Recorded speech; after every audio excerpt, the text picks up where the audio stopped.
Okay, here, going live. Way to start the stream. It works. Things are good. It's happening. Yeah. I'm cool. I'm hip.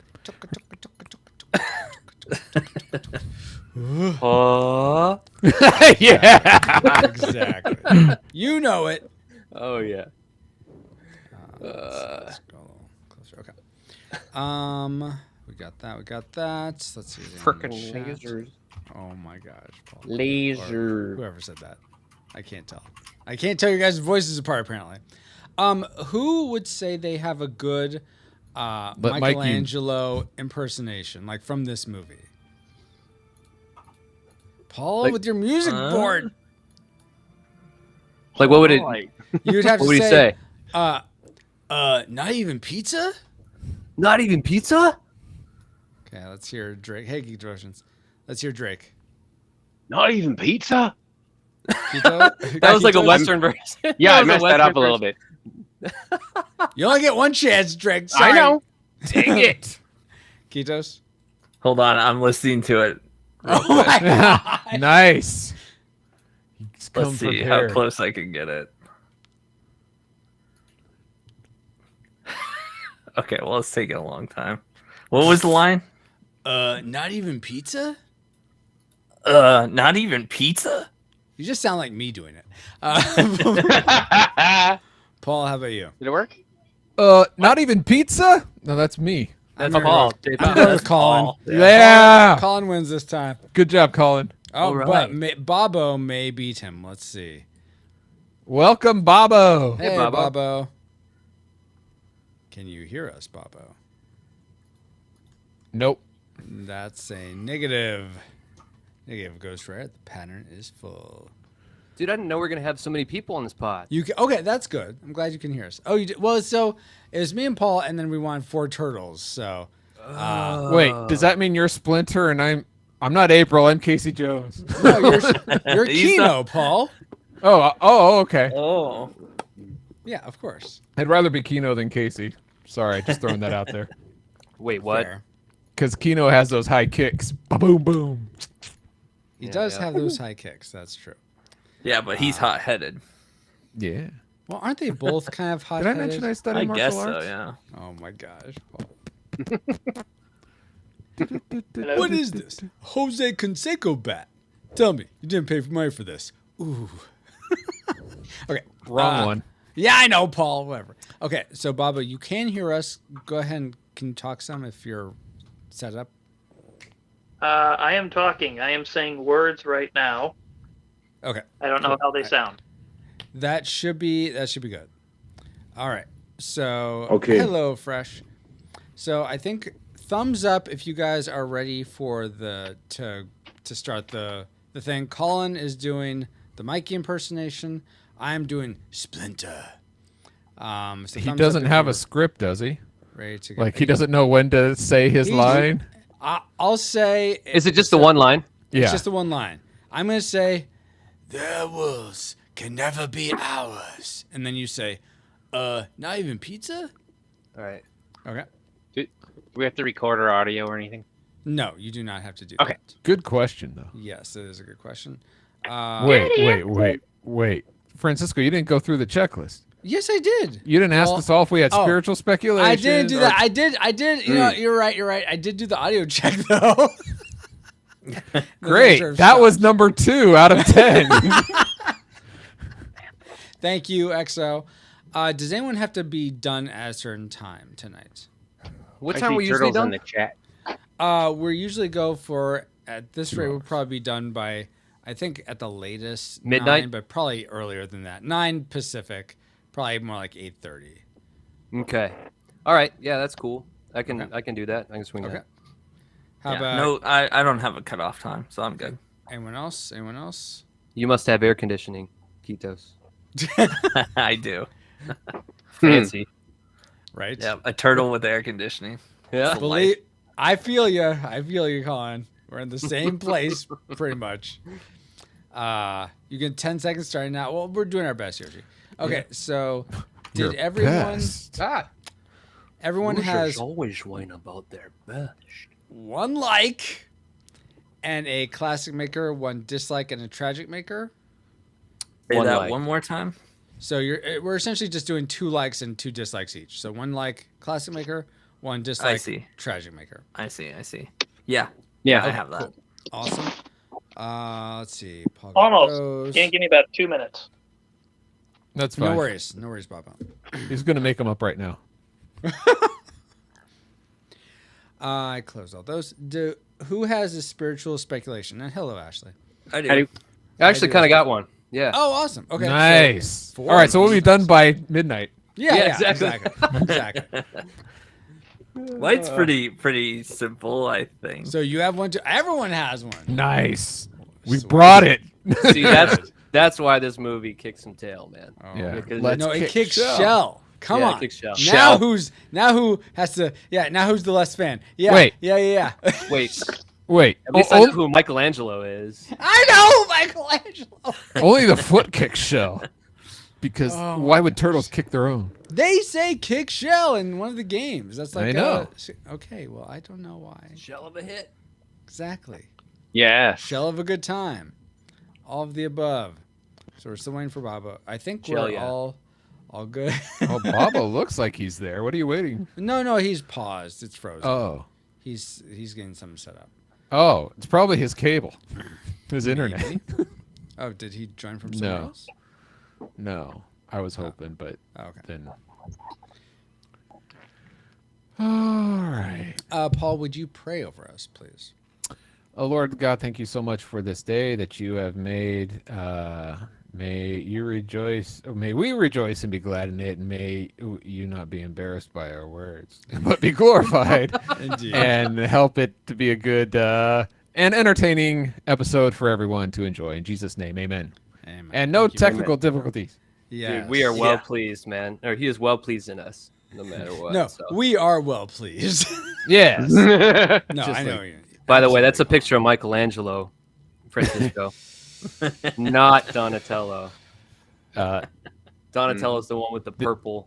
This is Mikey. That's Raph. Ah! Correct. Can just confirm. There's Donnie. I just love. to get There's you going. It's so Leo. easy. I don't think Francisco can be Splinter. He No. gets too angry easily. Yes. I'm more of a Raph. is He's a what you're saying. shredder. Yeah. Yeah. Babies. Babies. Exactly. I finally get that Okay. from the first episode when we did it. Paul was Oh, saying you it. didn't get it before? No, Oh, yeah, okay. now I get it. I put that in my memory mind mail.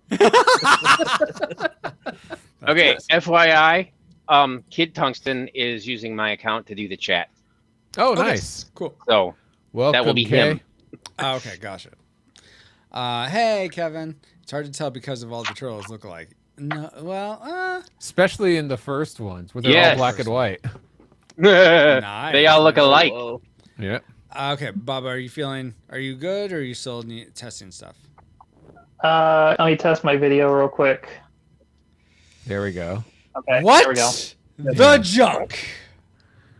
Boom, Hey, if I'm shakalaka. here, if I'm here, I'm all the way here, man. All right. Oh my gosh. Sounds like Team Womp representing. It's Oh, now I see the chat. Salvo at the ready. No, I saw it. Right, he had a photo right there. That's photographic evidence. Yeah, Tom's Salvo Authority. Yeah, what does Salvo Authority mean? That's what we've been trying to Well, figure see, out since because- episode 1. Well, Colin, I think we rub on ourselves after the episode. Colin, the cultureman, knows that in the Final Rain bumper it says "Salvos at the ready." That's why he's so confused, because you guys are claiming it's something else, right, Colin? Yeah, that's what See? I meant. See? You agreeing yeah, with the guy who calls Donnie Mike? I'm just humoring him, dude. Okay, Yeah, yeah, I'll yeah. allow that. Yeah. How do I Thumbs get up this if little? How do I get? I have the Thumbs little extra Oh. window. You want a little extra window? It says no. It says. It Sorry, I says can't you're in make the your- show. Want a bigger window? Here, Colin. Now you got the main. Oh, that's not you. That's Bob. Whoa.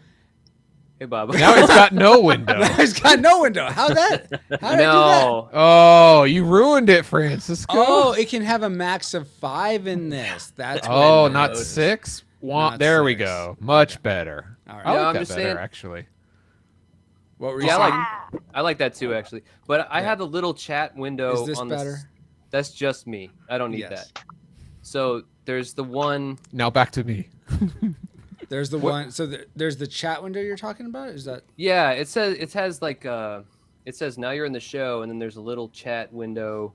But then, well, never mind. Whatever. Is that a private chat or is that Ju- the? Never mind. Oh, is that what that is? There's a private chat, and then for us, and then there's the Twitch, YouTube, Facebook chat going. So like this is the private chat. Where's the version? Where's the version where I can see Kito's face? You have to go to his home and You have to then buy see- the DLC for that one. There you go. Got it. Just imagine my face with more hair. Then it's pretty much the same. Okay. You could also, I think his picture's still up on his host page, so you could go to retroreonpodcast.com/hosts/Kitos-Ruiz. Well, if you become a patron at the $1,000 or more level Yes, for Cool absolutely. Deluxe, he might Yes. let you. There. Oh, there you go. Yeah, there's the There's waterbender. Yeah. No, that's fine. I'm kidding. Okay. All right. So, okay, Bobo. Gonna switch it up here. All right. Hello, Sorry, by I the got way. 2 windows. I'm way closer in one than the other. It's throwing me off. Yeah, I don't. There we go. I don't know why it was doing that. Okay. Anyway, jeez. hello, Dale and Paladin, Yoshi, everyone who's here. I think we're gonna actually go ahead and start now. A little behind the ball, but hey, Stanley. But okay. What's up? What's up? So one more. Let's try this again one more time. Thumbs up if you're ready to go for the podcast show. I'm as ready as I'm Hey, going to Mikey be. here already has a thumbs up. Yeah. Oh, look at that. Look at that. Okay. Then, so yeah, I'm going to do the line. Colin, you're going to respond with Line. Not Even Pizza. And then I'll say it and then Line. I'll do the intro. Thank you, Paul. What's the line again? What's your line again? My line is, their world can never be ours. Okay. Okay. I And forget. your I wish line there was... is not even pizza. Yeah. Yeah. Do you know what else is comes Francisco before gonna that? do the? Are you gonna do the second part? Pizza. Yes, okay. I am. Yes. Don't spoil it. Pizza's okay. Okay. Just want to make sure, you know. Do you know what comes before that? Their world can never be ours, Paul. I feel like I'm sure there should be like one more line before that. But No, let's keep it short and back. sweet. All right. Let's All right, let's fine. get to it. It's going to be a long episode anyway. all right. Yeah. We got Firefly up in here. Oh yeah, thank you. Yeah, we do. Who can stay for Firefly and who can't? I can. I got Ask to bail on the Firefly. Okay, so we'll Okay. do spiritual speculation first then. Okay. As long as, And long as then- my 3G holds up, I'm good. Okay. Awesome. You're 3G. Nice. Okay. All right, then we're gonna start, guys, in 5, 4, Wait for it. 3. Their world can never be ours. Not even pizza? You forgot the It's okay. It was good. No. The spirit was there. I need Not even pizza? Okay. Like that. That's your line. Then a break. Now you Dang yeah. it. Jeez. That wasn't a line read that I gave you. It's just Take a two. line. If I need to go, you can. I mean, I can just go. Yeah. Yeah, I have five You are other mine people now. here to do. You belong to me. No. Try again. Try Okay. again. You got this, Colin. You can do this. And Yes. take 2, we're losing sunlight. 3.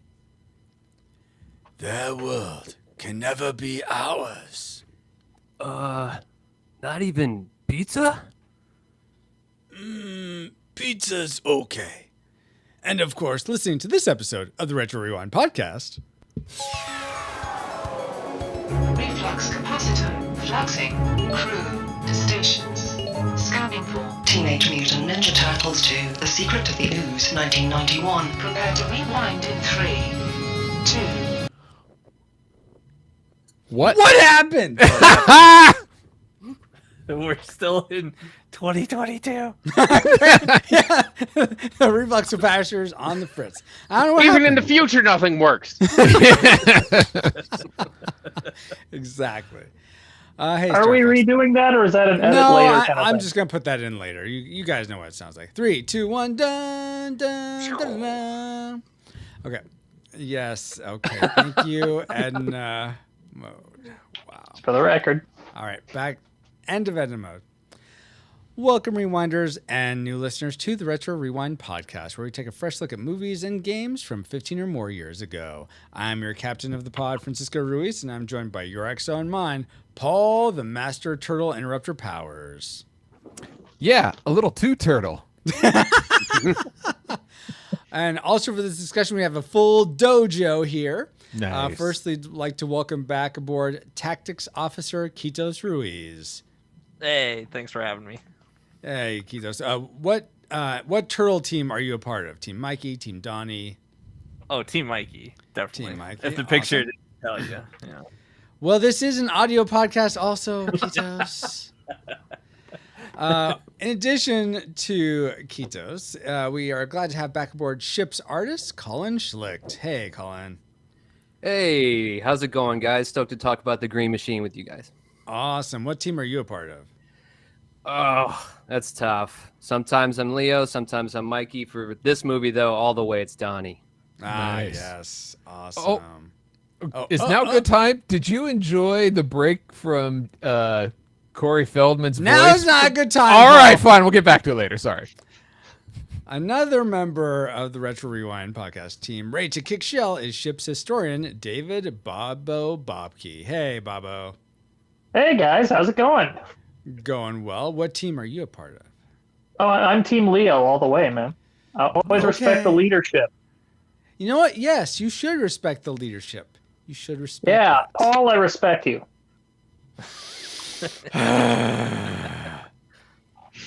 Wow. And the final ninja on It's the team appreciated.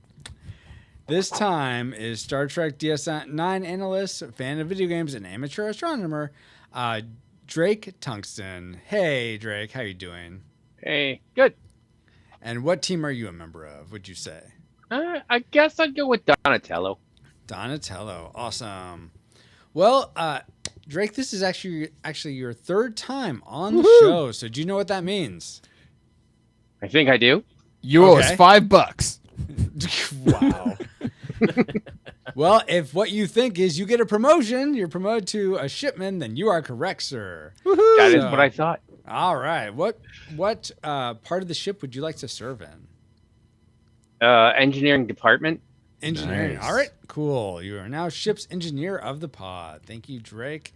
And now that you have a somewhat quick flyby of who we are, Paul, can you give us a quick overview of the production specs for Teenage Mutant Ninja Turtles 2: Secret of the Ooze? All right. Teenage Mutant Ninja Turtles Back from the Sewers I knew you were is- going to do that. was released November 15th in 1991 in Japan. It was developed by Konami for the Game Boy platform. The designer was Masashi Yes, do all these Sakurai, Japanese names for me, Paul. directed by Hiroyuki Fukui. Programmers are Matsugui, Nataga, Hiro. All right, why don't we just stop? We're talking about the movie, not the game, Teenage Mutant Ninja Turtles 2, and not the 1991. Michael Bay one either. Oh, 1990. Oh, Secret of the Ooze. All right. Yes. Well, hold on. Okay. Teenage Mutant Ninja Turtles Secret of the Ooze was released March 22nd, 1991, before the Game Boy game that I had previously mentioned. It runs an hour and 28 minutes and is rated PG. It was directed by Michael Pressman and written by Todd W. Langen, with lead stars being Paige Turco, David Vana, and Michelin Sisti, the Michelin Man. Yeah, the music was composed by John Duprez. And are you ready for the box office trivia? I am ready. Everyone, the dojo, are you guys all ready to guess the box office? Cowbunny. Yes, Sensei. Awesome. And everyone who's here live, you're welcome to guess as well. Paul, go ahead. All right, Teenage Mutant Ninja Turtles 2, The Secret of the Ooze, was made for about $25 million and earned almost $80 million at the box office. Nice. Very So, good. given this and the fact that it was released theatrically in 1991, how high in the box office do you think it ranks among the movies released in 1991? We'll go with the top 50. Top 50. Let's start with Cullen. What is your guess? Top 50, I would say 24. 24. Ba-doop, ba-doop, ba-doop. That's a 24. That's why I said it. Yeah. Drake, how about you? 15. 15. Bobo. I have a gimmick to uphold. 42. Nice. 42, of course. Let's see. Kitos. 28. Lucky 28. 28. For me, I'm going to say lucky 13. That's right, Kitos. I see the cut of your jib. All right, Paul. Well, and then in chat here, yes, thank you. In chat, we have, let's see. Paladin guesses 27. Stanley guesses 12. And Dale guesses 10. So what was the final? Where did it actually place, Paul? According to the numbers.com, it came in at 19. 19. So doing the math, I'm not sure who won that. I believe Drake is closer with 15 All right. than I am at 13. So good job, Drake. No, I was thinking of the 20. Somebody guessed 24? 24. I guess Yeah, 24. Colin did guess 24, but he went over. This Price is Right rules. Oh, wow. What? What a News to me, sham. too. Well, no, 15 to 20. Where We're was good. it? 19. It's fine. 19, Yeah, it's that's good. 5 away. Congratulations. Yeah. Versus 4. 15 is 4 away. 4 away. Yeah. I told you I wasn't good at math. Moving Oh on. my gosh, moving on indeed. Thank you for those factoids, Paul. And let's see if any of them factor into our memory mind melt or subsequent roundtable discussion, which we will get into once Alice has located our target film. Alert. Alert. Approaching target. Spoilers incoming. Establishing analysis vector. Ninja Cowboy! Real turtles. Leonardo, Michelangelo, Donatello, Raphael. Yeah, all the good ones and you know. Real problems. The Shred Dude! They're back in an awesome new movie. Didn't we see these guys on WrestleMania? Teenage Mutant Ninja Turtles 2. The Secret of the Ooze. Rated PG. Now playing at a theater near you. Yes, playing at a theater near you, or was it? Maybe. Yeah, it probably was. I mean, that's what my memory is that came out in theaters. I haven't been to a theater so long, I forgot what they're like. But, even though I may forget some things, let's see what we forgot and remembered about Teenage Mutant Ninja Turtles 2, Secret of the Ooze. The Turtles are back after having work done on their jaws. April is back after having a lot of work done everywhere because she looks totally different. And Shredder is back, but after sharpening his helmet, he's perfectly fine. No limp or anything. Donnie, out of his suit, helps the Brothers for Life Turtles. What? Fight Foot Clan? Oh, Kino. Foot Clan stealing from an KBFAO are us. Wow. Wax on, wax off. TGIF is making ooze that mutated the turtles, and Shredder uses it to make babies. That is not Bebop and not Rocksteady, who are two gnarly-looking mutant monsters with sharp fangs and super strength. Vanilla Ice reminds us he's alive. Wow. Finally, a super overpowered mutant Shredder appears way stronger than he was in the first movie, but he still gets his butt kicked by the TMNT. A lot of that was accurate, but that last part was definitely deceptive. But based on those memories, as flawed as they were, what rating did they lead you to predict for this film before you rewatched it? Classic, nostalgic, or tragic? Let's start with Kitos this time. What was your prediction, Kitos? I definitely thought it was going to be a classic. Classic. How about you, Paul? I predicted nostalgic. Nostalgic. Bobo? I was nostalgic as well. Nostalgic as well. And Drake, how about you? Nostalgic. Nostalgic. Colin? Nostalgic. Nostalgic. Then chat here we have a classic from Paladin, nostalgic from Ashley, a nostalgic from Dale. So it's certainly in that upper echelon, but more middle of the road, it sounds like. But it'll be interesting. It's interesting to see if those predictions actually came to fruition. But first, let's get into things we liked most about TMNT 2, Secret of the Ooze. So let's spin up our Best 3. All right. This time it's only going to be best 2 since there's 6 of us. So that's 12 likes. There you go. But let's begin with Colin. What's one thing you liked about Secret of the Ooze? Oh man, one thing I liked about Secret of the Ooze, I would say the humor just is really good. It's like it was almost my classic maker. Really? Wow. Because I just love the turtle personalities and everything too. And just some of the gags are like laugh out loud funny still, like even after so long. Like when Mikey's doing the fake the backflips, and he's like, 1, yeah. Oh yeah. Yeah. Yes. Yeah. So good. Yeah, and throughout there's a lot of like quick shots, a lot of quick gags, and a lot of like a little kind of wrath. a lot of physical humor and everything too, and kind of Three Stooges vibe. But some of it's really sharp, and there's some jokes that just like really resonated like lately. Like I would say my favorite, or one of my favorites, is when Kino kind of gives Raph some of the business when they're going to infiltrate. Gee, maybe I should write this down. Yeah, and then Raph goes, "I'm being punished, aren't I?" You know, I thought that was really, really good. So Absolutely, yes. The love banter. the humor. Yeah, the banter, the humor is absolutely. really good. Yeah. Yeah. Let's go to Drake next. What was really good for you? Was it the banter as well, or something else? Well, I did like the banter. Okay. Trying to remember something else. I like David Warner. Yes. David Vana. Yes. Who, but at the time of this recording, he just passed away, which is kind of sad that that happened. But He was excellent, actually. he was. Yeah. You know what? Well, I'm not going to bogart this. I'll save my comment. So, what did you like about David Warner, Drake?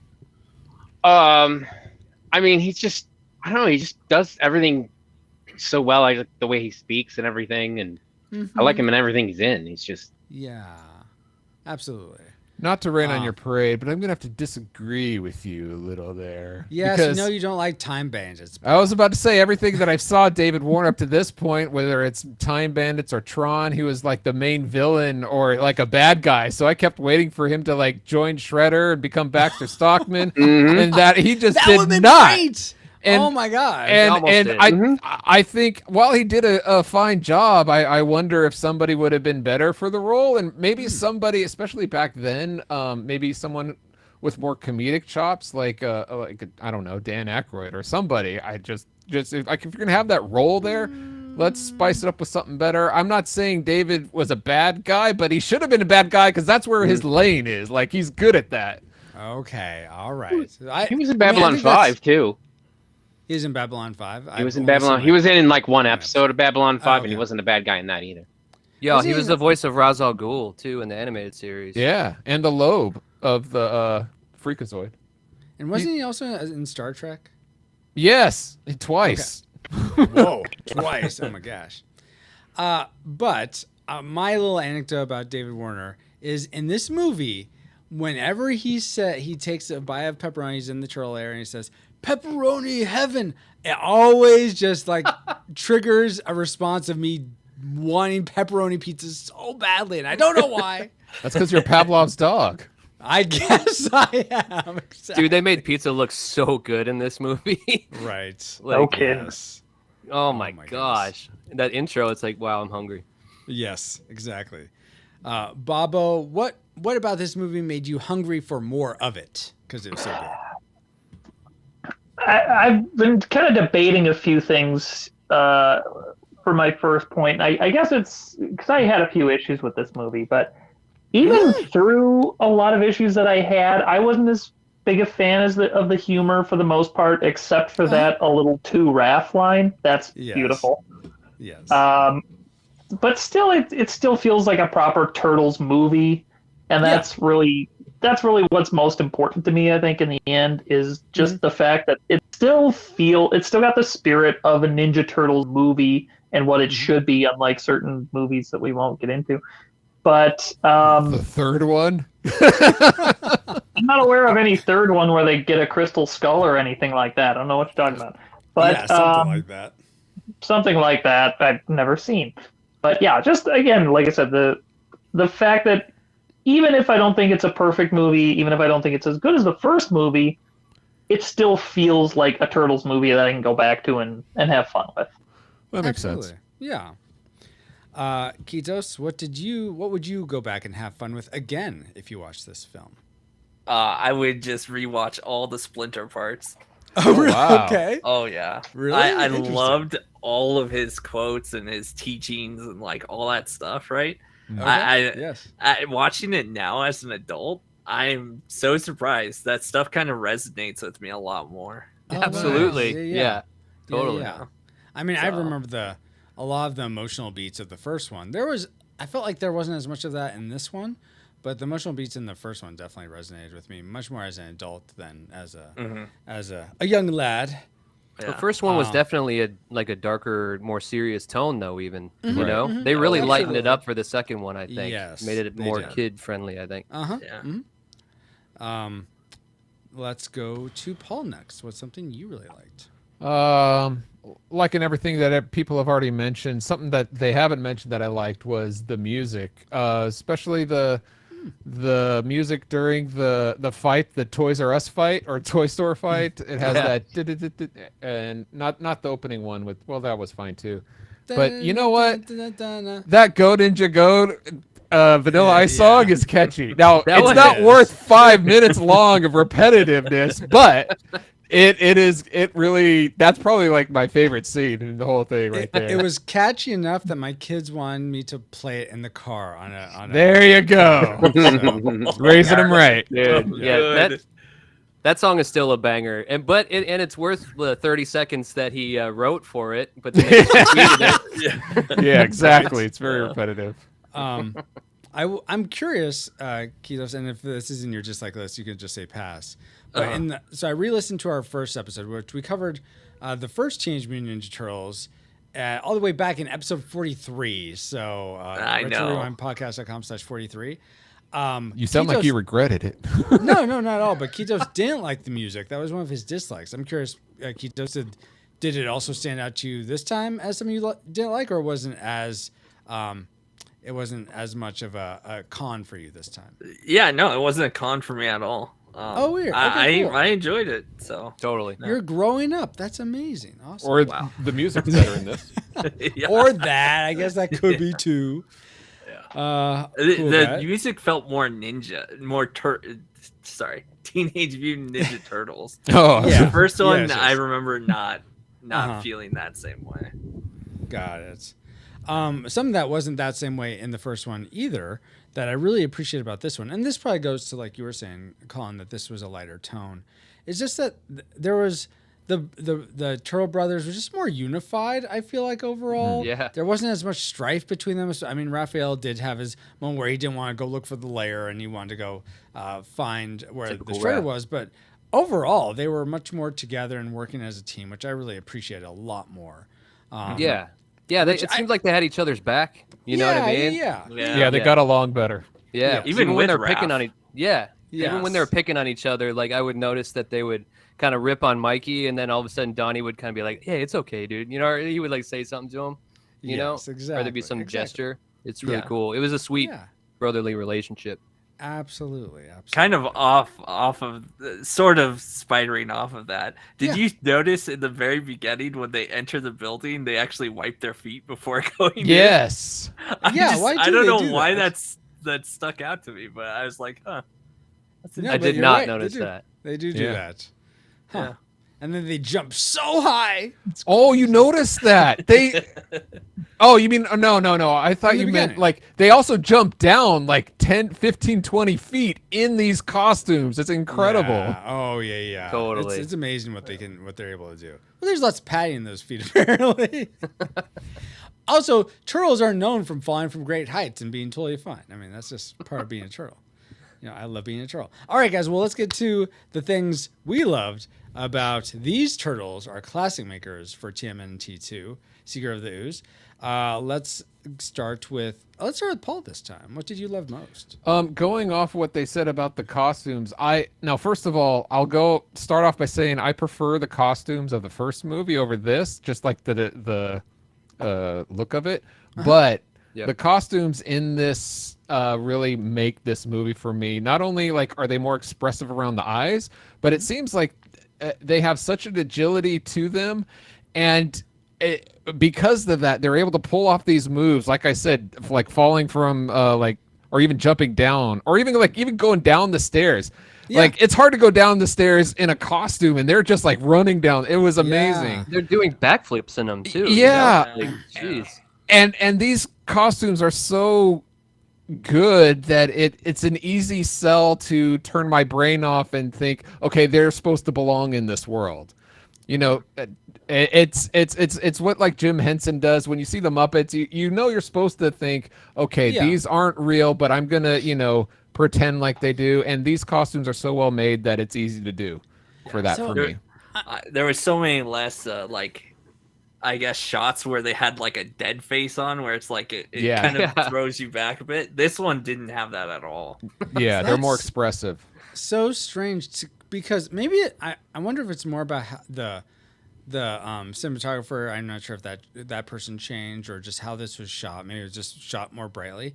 They didn't feel as real looking to me. Yes, they could move better and articulate better. Right. Even the lip movements were a lot more matched. Because I just watched the first one again recently with my kids, and you definitely could tell there's like out of sync issues with the lips and the voice. But just overall, they didn't look as real to me. That's what I mean. Like you can tell like it's not real, but they are so well crafted that it's easier to excuse. But I'm saying they look better crafted in the first one to me. No, it is darker. Okay. That's why it's darker. It's just darker. Okay. All right. So it's literally darker. Turn down the gamma of this movie and I'll be gold. Perfect. Okay. Can I hop on that real quick? Yeah, absolutely. Yes, go for it, Colin.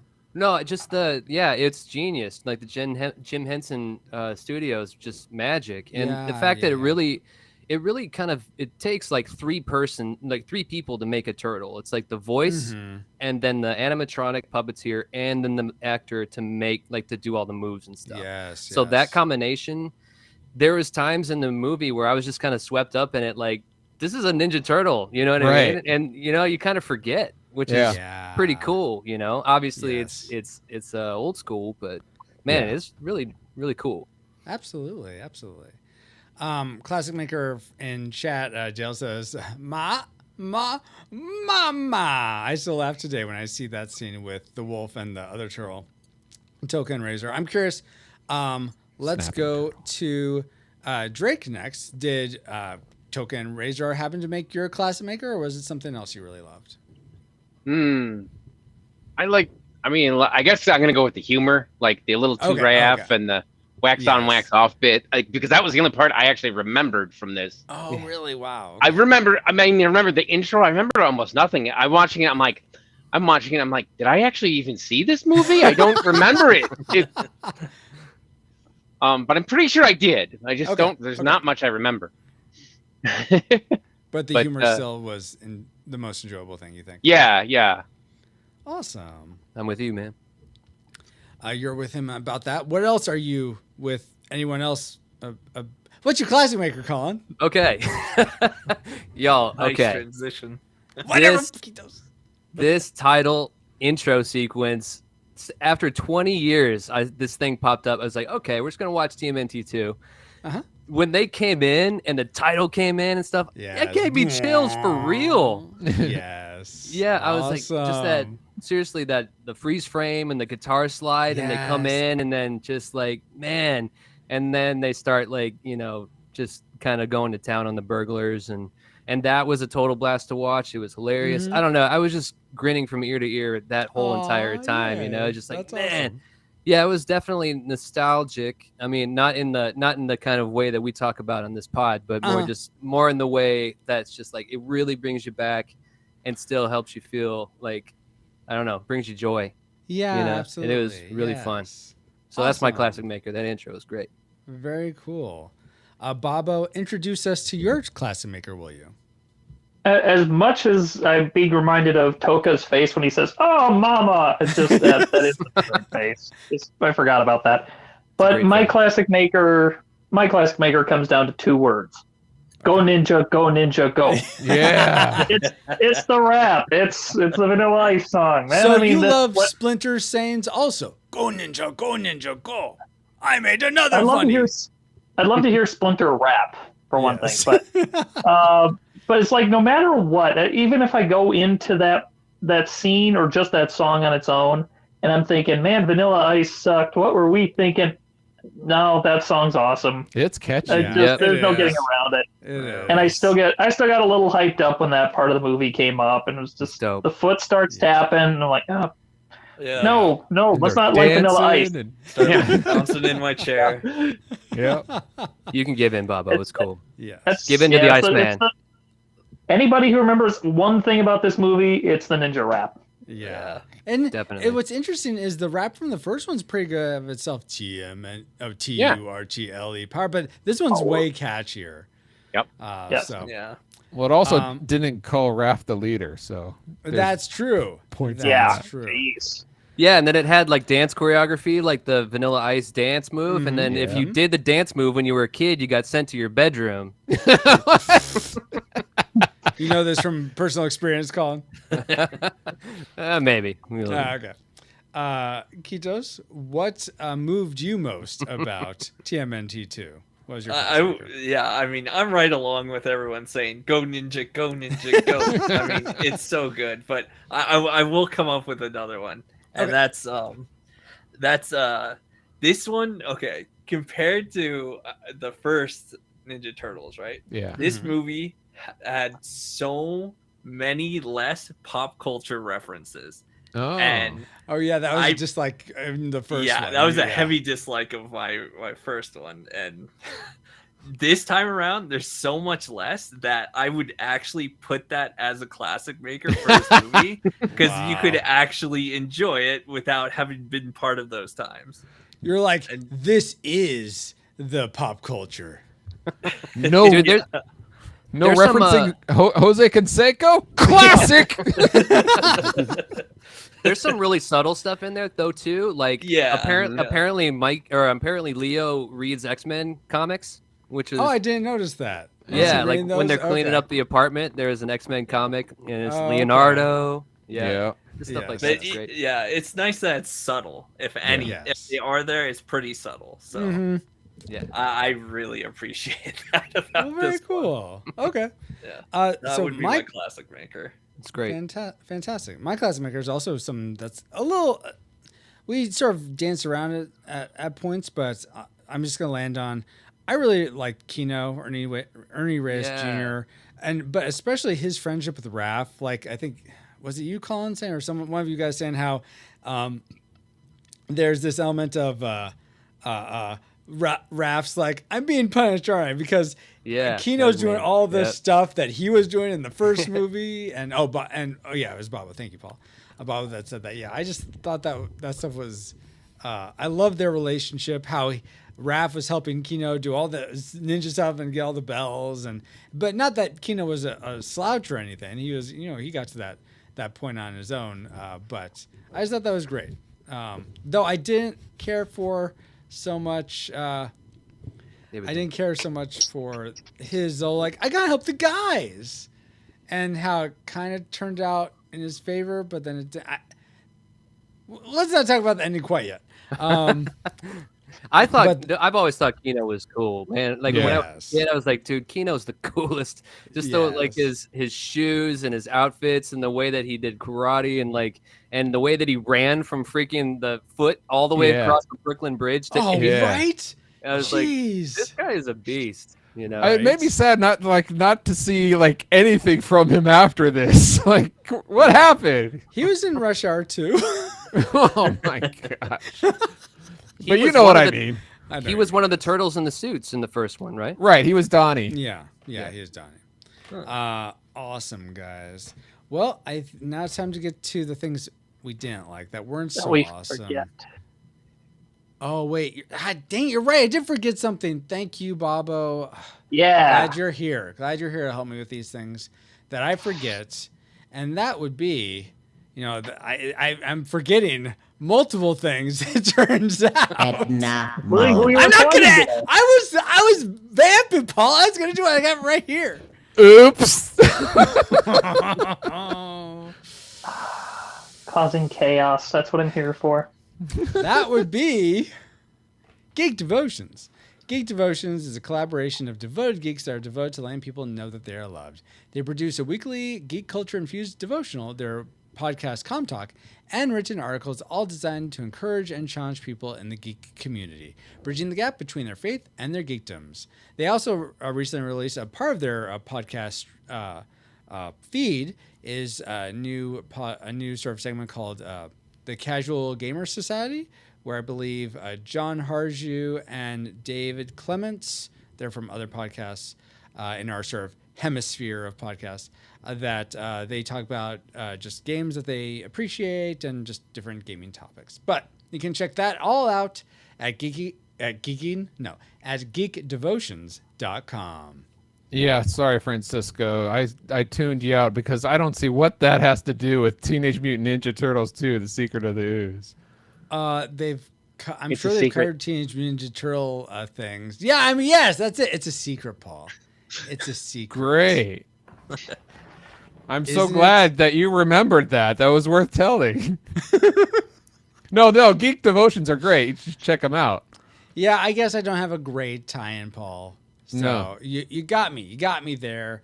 But how about I get you with some awesome trivia? How about Please. that? Okay. As long as it's related to the movie, yeah, that's good. Did you all realize that 51st Day... Wait a second. No. Did you all realize that originally the studio wanted... I guess New Line Cinema wanted Bebop and Rocksteady from the Teenage Mutant Ninja Turtles 1987 cartoon to appear in this film. Well, yeah. So did the However- whole world. Yeah. Yeah.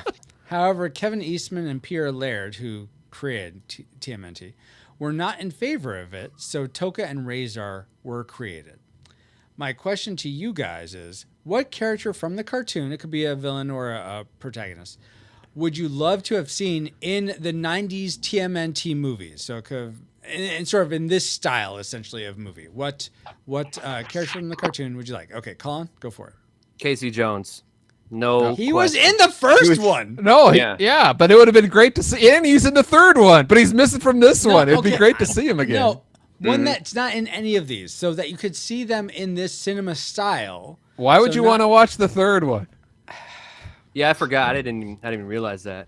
Yeah. So, but Casey Jones, you would have liked to have seen Casey Jones in this one, is what you're saying. That's fair. Yeah, that was part of my dislikes. But I mean, as far as how about Krang? Oh yes, that would have been cool to see Krang for sure. That'd have been sick. Yeah. Yeah. How about you, Baba? Yeah, Krang would definitely be one. I'll also throw out Dingus Frog. Nice. Is that part of the four frogs that are Yes. like corollaries to the ninjas? Napoleon and yeah. Oh yeah, Fauna yeah, that's Frog. right. Yeah. Yes, awesome. Drake, how about you? Usagi Yojimbo. Ah, you're That's stealing mine. mine. Yes. Oh, also yes. That's the rabbit, right? I'm not Yeah. crazy. Yes. Okay. Yes. That's also not a TMNT character. It's just a crossover. So. It's his own thing, yes. Yeah. Okay. Oh, cool. I didn't realize that. And then how about you, Kitos? So the two you mentioned before, right? Those are off limits. Bebop and Rocksteady, you can Yeah, have them, yeah. but I would say them. That would've been sweet. that's- that would've been 100% sweet. them. Yeah. Though I love Paul's idea of Baxter Stockman and this being a scientist and like radioactivity. I feel like that would be perfect. Well, it's obvious it started out that way. This movie Oh, had you a think lot of that's- trouble. Yeah. Okay. Interesting. Maybe I should have figured out that trivia. But anyway, there's my trivia for TMNT2. Yeah, that's much better on track, Francisco. Thanks for Thank you, sharing that. Paul. Yeah, you bet. So let's find out what you, our awesome rewinders, had about Teenage Mutant Ninja Turtles 2: The Secret of the Ooze. Oh, like what memories they had about it? Sure. Okay. Yeah, that would have been much better if I forget words and just just talk. Nathan James Norman says, "Go Ninja, go Ninja, go!" And also David Warner, cry, cry. All right. I don't know why people are. I didn't even know David Warner was still alive. But anyway. Wow. Well, he seemed old in the 80s, and here it is like 40 years later. That's fair. That's fair. Matthew Crosby says, Ninja Rap. All right. Stanley Wright says, ice pizza to go? To go? Sorry, I got distracted by the music. Not the best outing for the Turtles. I find myself wondering if the Foot Clan has good health insurance. Tragic. Ooh. David Bopke, he says, I know He's right here. Yeah, I was about to say, how did he get in here? I know some guys on a podcast. Do you want to take this and say what you said? I don't remember what I said. Please go on. All right. You said, I know some guys on a podcast who recorded a commentary track for this movie. Maybe someone should plug that right now. Oh, well, I mean, if you say so, yes. So me and Paul recorded a commentary track for Teenage Mutant Ninja Turtles 2 Secret of the Ooze, which you can become a patron at any level, $1 and up, and you will have access to that commentary track. So you just put in your DVD or your Blu-ray or your stream TMNT 2, and then get on your phone or download our MP3 of the commentary. We help you sync it up, and then you listen to our thoughts about the movie. It's not a riff tracks or MST3K. We're not that funny. It's more of like a fans just talking about the things they liked about the movie. Kind of like what we're doing now. Kind of like what we're doing now. Yes, but you can. But you pay money for this version. Yes, you pay money exactly, and you can do that at retrorewindpodcast.com/support. Then Patrick Edwards says, "Ninja pizza that vanishes quickly without a trace. In other words, any pizza my son comes into contact with." Mike Adams posted a gif of Mikey saying, "Combat cold cuts." Yes. Jacob B. Heron says, "Pineapple pizza," and like sick emojis. How dare you, Jacob? It's not my favorite of the Turtle films. That goes to the original, but Turtles 2 Secret of the Ooze, I have fun nostalgic memories of and always enjoy rewatching. Is it a perfect film? By no means, but a wonderful, funny adventure to enjoy. Hashtag Ninja Rap. Drew Dodgen says, "Go Ninja, go Ninja, go." John Harju says, "I'm looking at all the pineapple on that pizza and questioning the lack of trolls in here." No. What is he talking about? Why are you putting comments that don't apply to the pod, especially an audio podcast? You posted the picture of the Hawaiian Paul. That's moving on. Wardell White says, Teenage Mutant Ninja Turtles meets The Last Electric Knight. I used to love to watch the early 80s series, Disney's Sidekick starring Ernie Reyes Jr., Yes. Hot from Red Sonja and Buck Rogers. Star Gil Gerard. It was a spinoff from an early TV movie, The Electric Knight, when ABC hosted the Disney Sunday Movie, long before Disney owned ABC. It was fun. Well, it was fun watching little Ernie go kapow on some bad guys. I was excited when I heard he would be in this turtle movie. I found this movie a bit more fun than the original. I still can't get over Razor and Toka referring to Shredder as Mama. My goodness. Apparently, if you write 3 pages of dialogue, Francisco will want to read it in the podcast to make it longer. Let's see. Dale goes on, and so does Francisco Lettingham. It was fun to somewhat relive the magic that I once watched when I was younger, but here he would be paired with new sidekicks. I missed seeing Judith Hogue as April, but quickly fell in love with Paige Turco in the role. And of course, Vanilla Ice. When 4 Ninja Turtles start whooping up on other mutant animals and a few feet, why not rap about it? And of course, RIP David Warner. Indeed. Benjamin T. Van Dypen says, "Hey, yeah. Nice job, Donnie. Thanks. Adam Cooling says, I only Callings. Yeah. What did I say? Coolings. I added an extra O. You're welcome, Adam. Only ever saw it once at the cinema, I think, but saw the first one more times because my little brother had it on VHS. In my memory, this one was super cool and edgy because it had 2 mutant villains that worked for Shredder. and delved into, well, the secret of the ooze. I have no idea if it lives up to those vague memories, though. Andrew Simpson says Kevin Nash played Super Shredder, apparently. Thanks, Andrew. Dustin Warford said, my favorite of the OG trilogy, but to this day, super lame ending to the Super Shredder. Didn't even fight him. Sad face. And James Harleman says, so disappointed after enjoying the first one so much. This and Highlander 2. Ugh. But thank you all for sharing your memories. But Dustin and James's and also Stanley's comments are really us right into the things we didn't like about Teenage Mutant Ninja Turtles 2, Secret of the Ooze. So it's time for our... Worst 3. Or worse, 2 things in this case, of the things we didn't like about this film. And I'm going to start us off. And that would be that, like Dustin just said, I hated that Super Shredder. It was I would love. It's so cool seeing Super Shredder, and that he just like essentially falls on his own sword. He like is his own demise. I hated that. I mean, of all the times for Leo to pull out his actual sharp katanas, now would be that time. Not only that, he survives a trash compactor, but a little bit of wood planks falls on him, and he's dead. Come on. Well, it's because he's more strong. So yeah, that doesn't make sense. I don't get it, Paul. Yeah, But- Super Shredder, he lost his mind. Like, I don't know what he was thinking. Yeah, Maybe the secret is that he's weak to water, so the water just softened him up. Or he didn't eat it, like he got injected with it. If you inject yourself with the ooze, it makes you big and bulky and then you die. And Well, you gotta apparently it keep in changes mind, your... too- Go ahead, T. Oh, go ahead. He does. No, I was just Oh, going I to say, was gonna apparently... say- Wait. You go. No, go ahead, so I can interrupt now too. I was just going Wait, to say what? the ooze changes his outfit. I mean, apparently that makes that bigger too. Yeah. which is kind of bizarre. It seeps into the metal of his shredderness. Yes. Okay, now go. Please. Go for it, Bubba. Yeah, I was going to say my theory was because he was played by a wrestler, he got injected with too many steroids and they all hit him and My that just, gosh. That makes sense. blew it out or something. You know, it did Yeah. make sense, and I'm sorry if I'm stepping on somebody's dislike, but this is the first time I noticed this.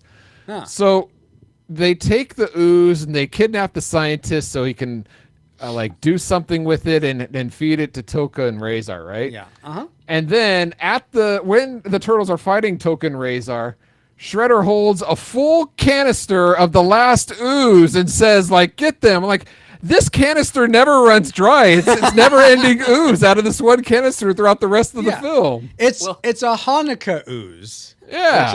It just perpetually just Well, and refills. Yeah. the fact that they hold it up in the first place, like here it is, Yeah. come and get it. I mean, speaking of that, what's up with when the Foot Clan go and maybe I'm stepping on someone's just like It's Foot mine, Clan go ahead. Go to TGRI or TGIFs, whatever, to get the ooze. And they get it. Why do they come back to fight the turtles? All they needed was the ooze. Just leave. I did not understand. Oh yeah. So, Yeah.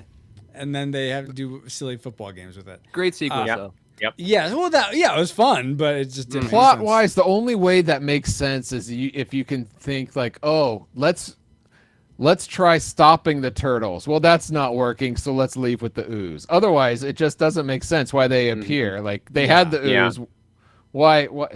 Exactly. I don't know. Yeah, they Yeah. should have had the turtles get the ooze, and they had to get it from. Yeah. It just makes sense. Yes, that would have made But- more sense. So that was your dislike as well, Paul? No, that's my tragic maker. Is that Oh my gosh! is that the Whoa. villains in this film are just incompetent. They can't do like we mentioned Shredder dying, and we mentioned like the foot, and Yes. and a lot of times during the fight scene, I know it's supposed to be a quote unquote kids film, but it's really hard as an adult to look at the background and just see all the Foot Clan and Shredder just standing there, and they're all moving and not fighting, and they're like they can't do anything like worthy of a villain that's actually good, like Yes. or bad, Yeah. as it needs to be. Yeah. True to the cartoon, though. Yes. I suppose so. Yeah, and that's part of the tragedy is they tried to make it for kids. I wish that they had kept Yeah. with the original The tone. darker, yeah. Tone. Or at least made it. I mean, they complained that this was violence. Hello, there's more violence in the Three Stooges than in this. I mean, come on. That's why they didn't use the weapons at the end. Exactly. Yeah.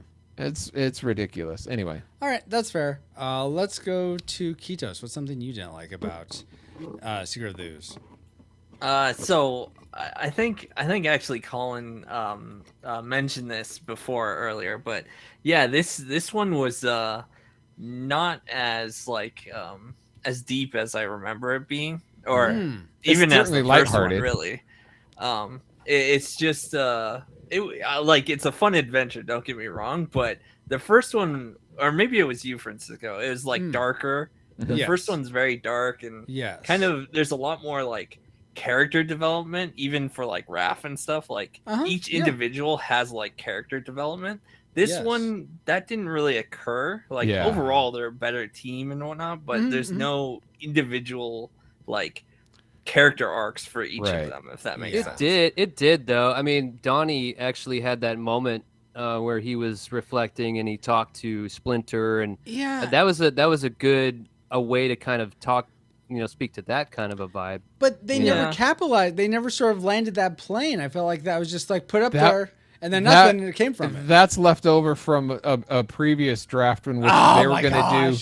They were going to actually set up 3, which goes, and they were supposed to have Krang in the third. Bebop and Rocksteady were going to be in this one, and the Krang and the aliens were supposed to be in the third one, but they changed all that. Yeah. Oh well, overall, the movie had a lot of it still had character development. It had a lot of good stuff to it, right? When I put it up to a light against the first one, it's just not as deep. Yeah. But the kids, that the audience, the target audience, they just want to see the turtles kicking butt, No, I want deep emotional themes. You know what? If they wanted that, they should have just released an animated feature. Get 3 episodes and make that, and put that out there if you want to reach the kids. But but as long as you don't go Michael Bay with it, you're okay. But amen. Colin, it sounds like there's a lot. There was a lot that you really liked, but what's something you didn't like about this film? Yeah, so this kind of goes along with what Paul was talking about too, about the incompetent villains. Well, I mean, dude, okay. The Foot Clan, they look like a bunch of dweebs, dude.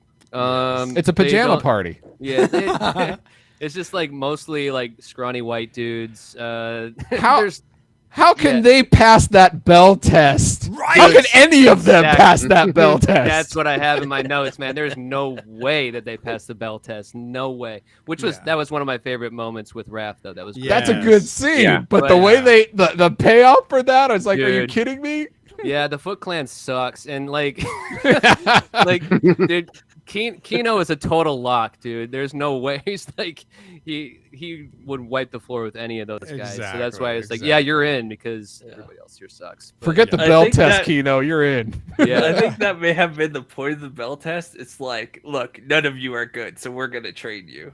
Type of thing. But the guy was talking they all have to pass that test. It's but maybe Cool Deluxe is right. Is that maybe they say that and then everybody fails that because they're not Bruce Lee.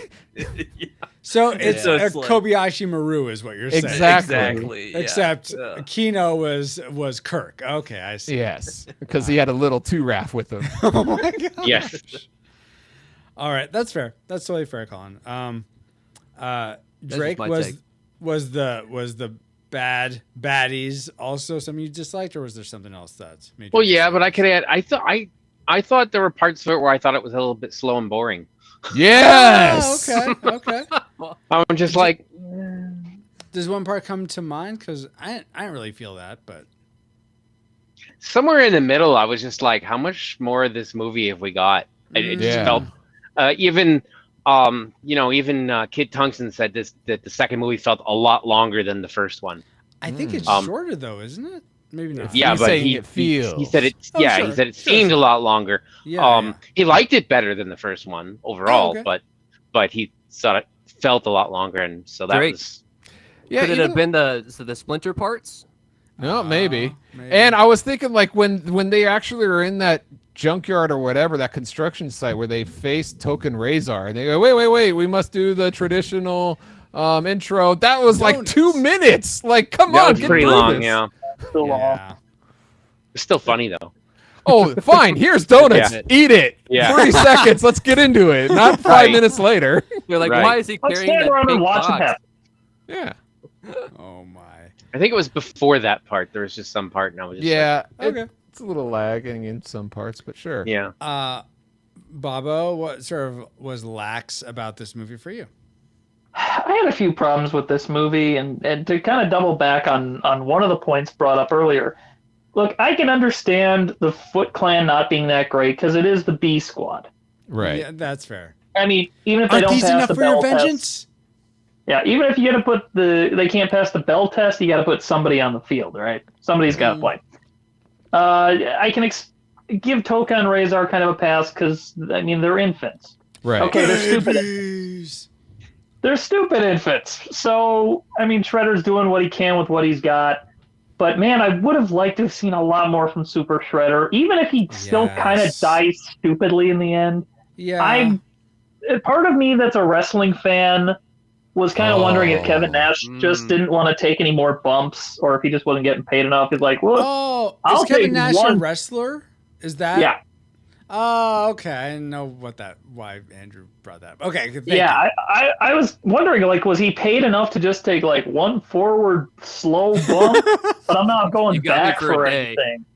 Or yeah, like hey, you want me to bump? That's another left, man. Come on, like that was part of it or what? But I mean, at this match was Vinny Vegas in WCW, I think. So he probably just needed the money when he took the job. So, but whatever. I mean, like I said, Super Shredder and against the Turtles could have been so much more. And even if you wanted to make the third movie like, okay, Super Shredder supposedly dies, and then in the third movie he comes back like Jason Voorhees or something. Like he just never gets killed off. And then the third movie's I think a lot of horror people would movie be or happy something. with that.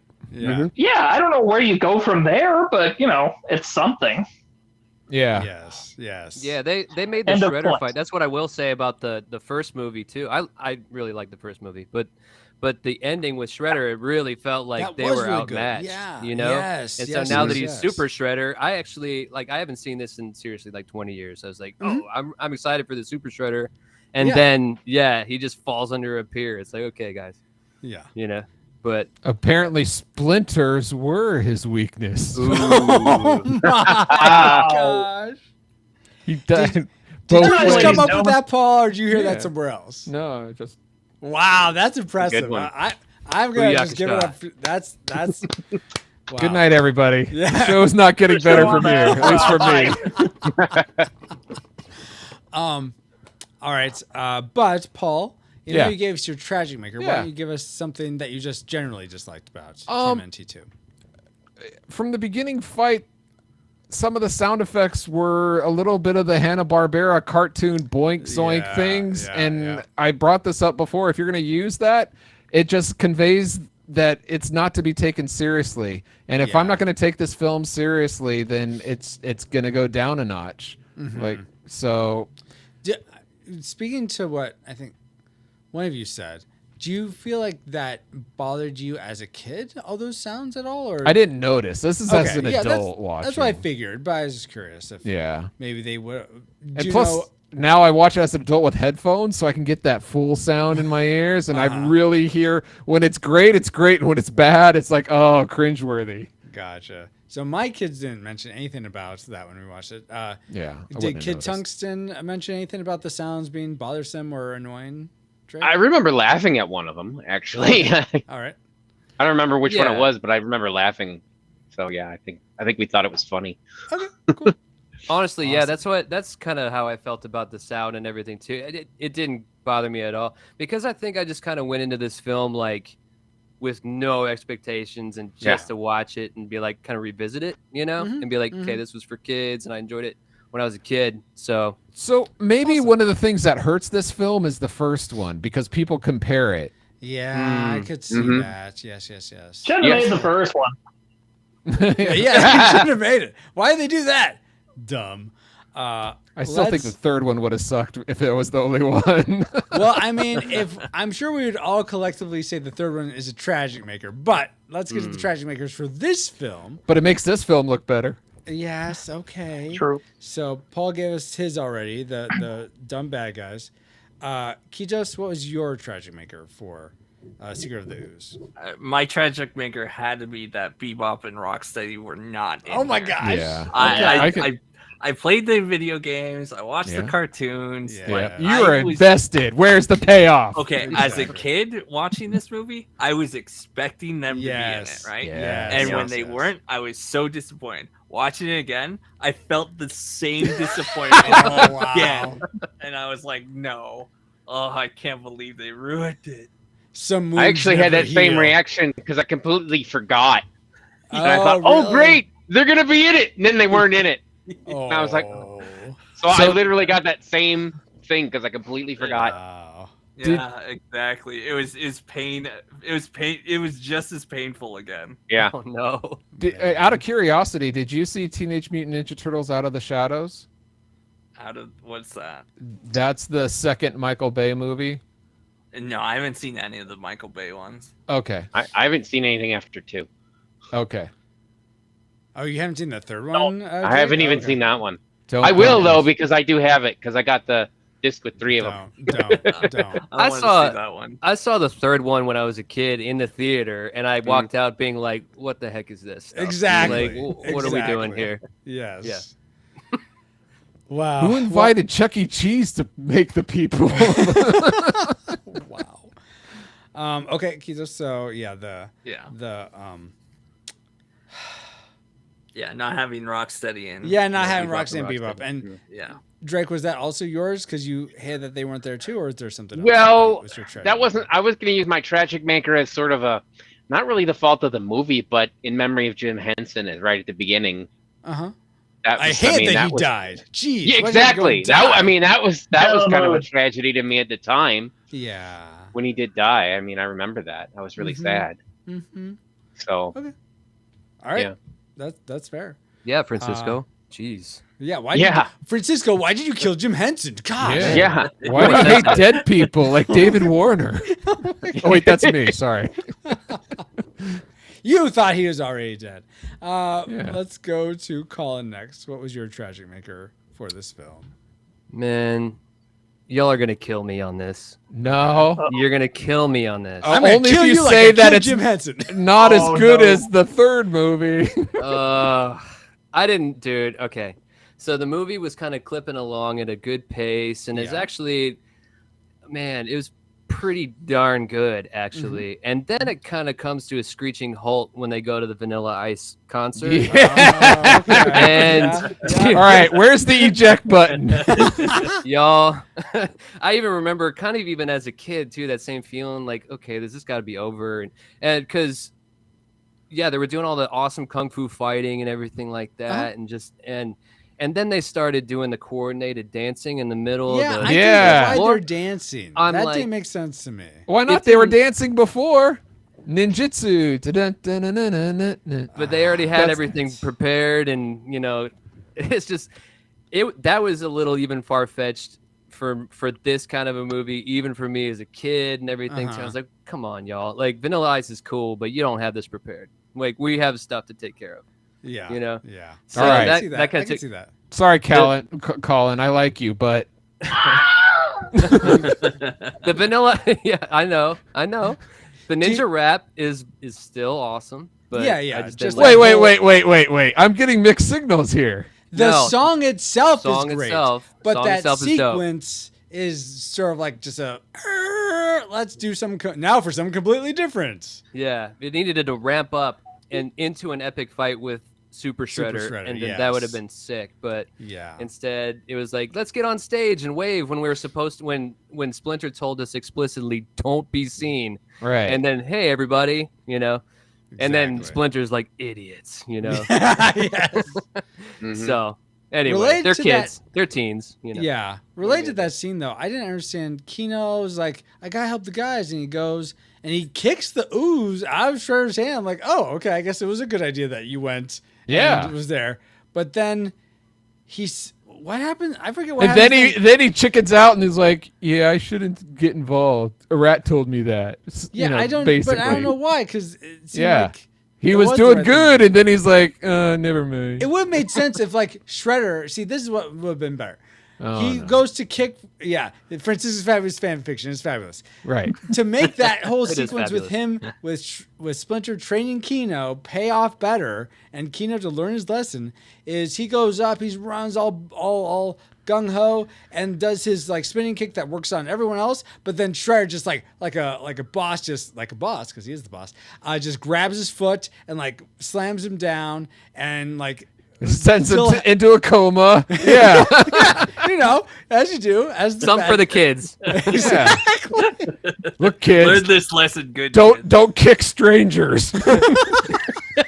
Yeah, they have that sign in their lair that says "recycle, dudes," and then also it's like you're gonna get put in a coma by the bad guys. Exactly.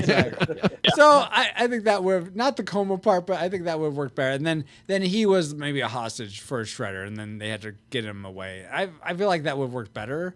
It's been more complicated, but what they did just seemed contrived. Yeah. Anyway, Oh, it's very contrived. well, So yes. I'll agree with you on that, Colin. If Okay. Oh yeah. What if yeah, the ooze landed on somebody or it broke? Oh, that or would have it- been interesting. What I if the think you what had if the to- ooze landed on Vanilla Ice? You know, Whoa. No, let's not go there. He would become Iceman. No, he becomes Jack Frost. Jacked Frost. there you go. Anyway, Sounds let's go to we'll go to Bobo next. What is your tragic maker? And then I'll close this out. You know, if it's Vanilla Ice, he probably would have turned into Mr. Freeze from Batman and Robin. Oh, There you that's go. good too. That's good too.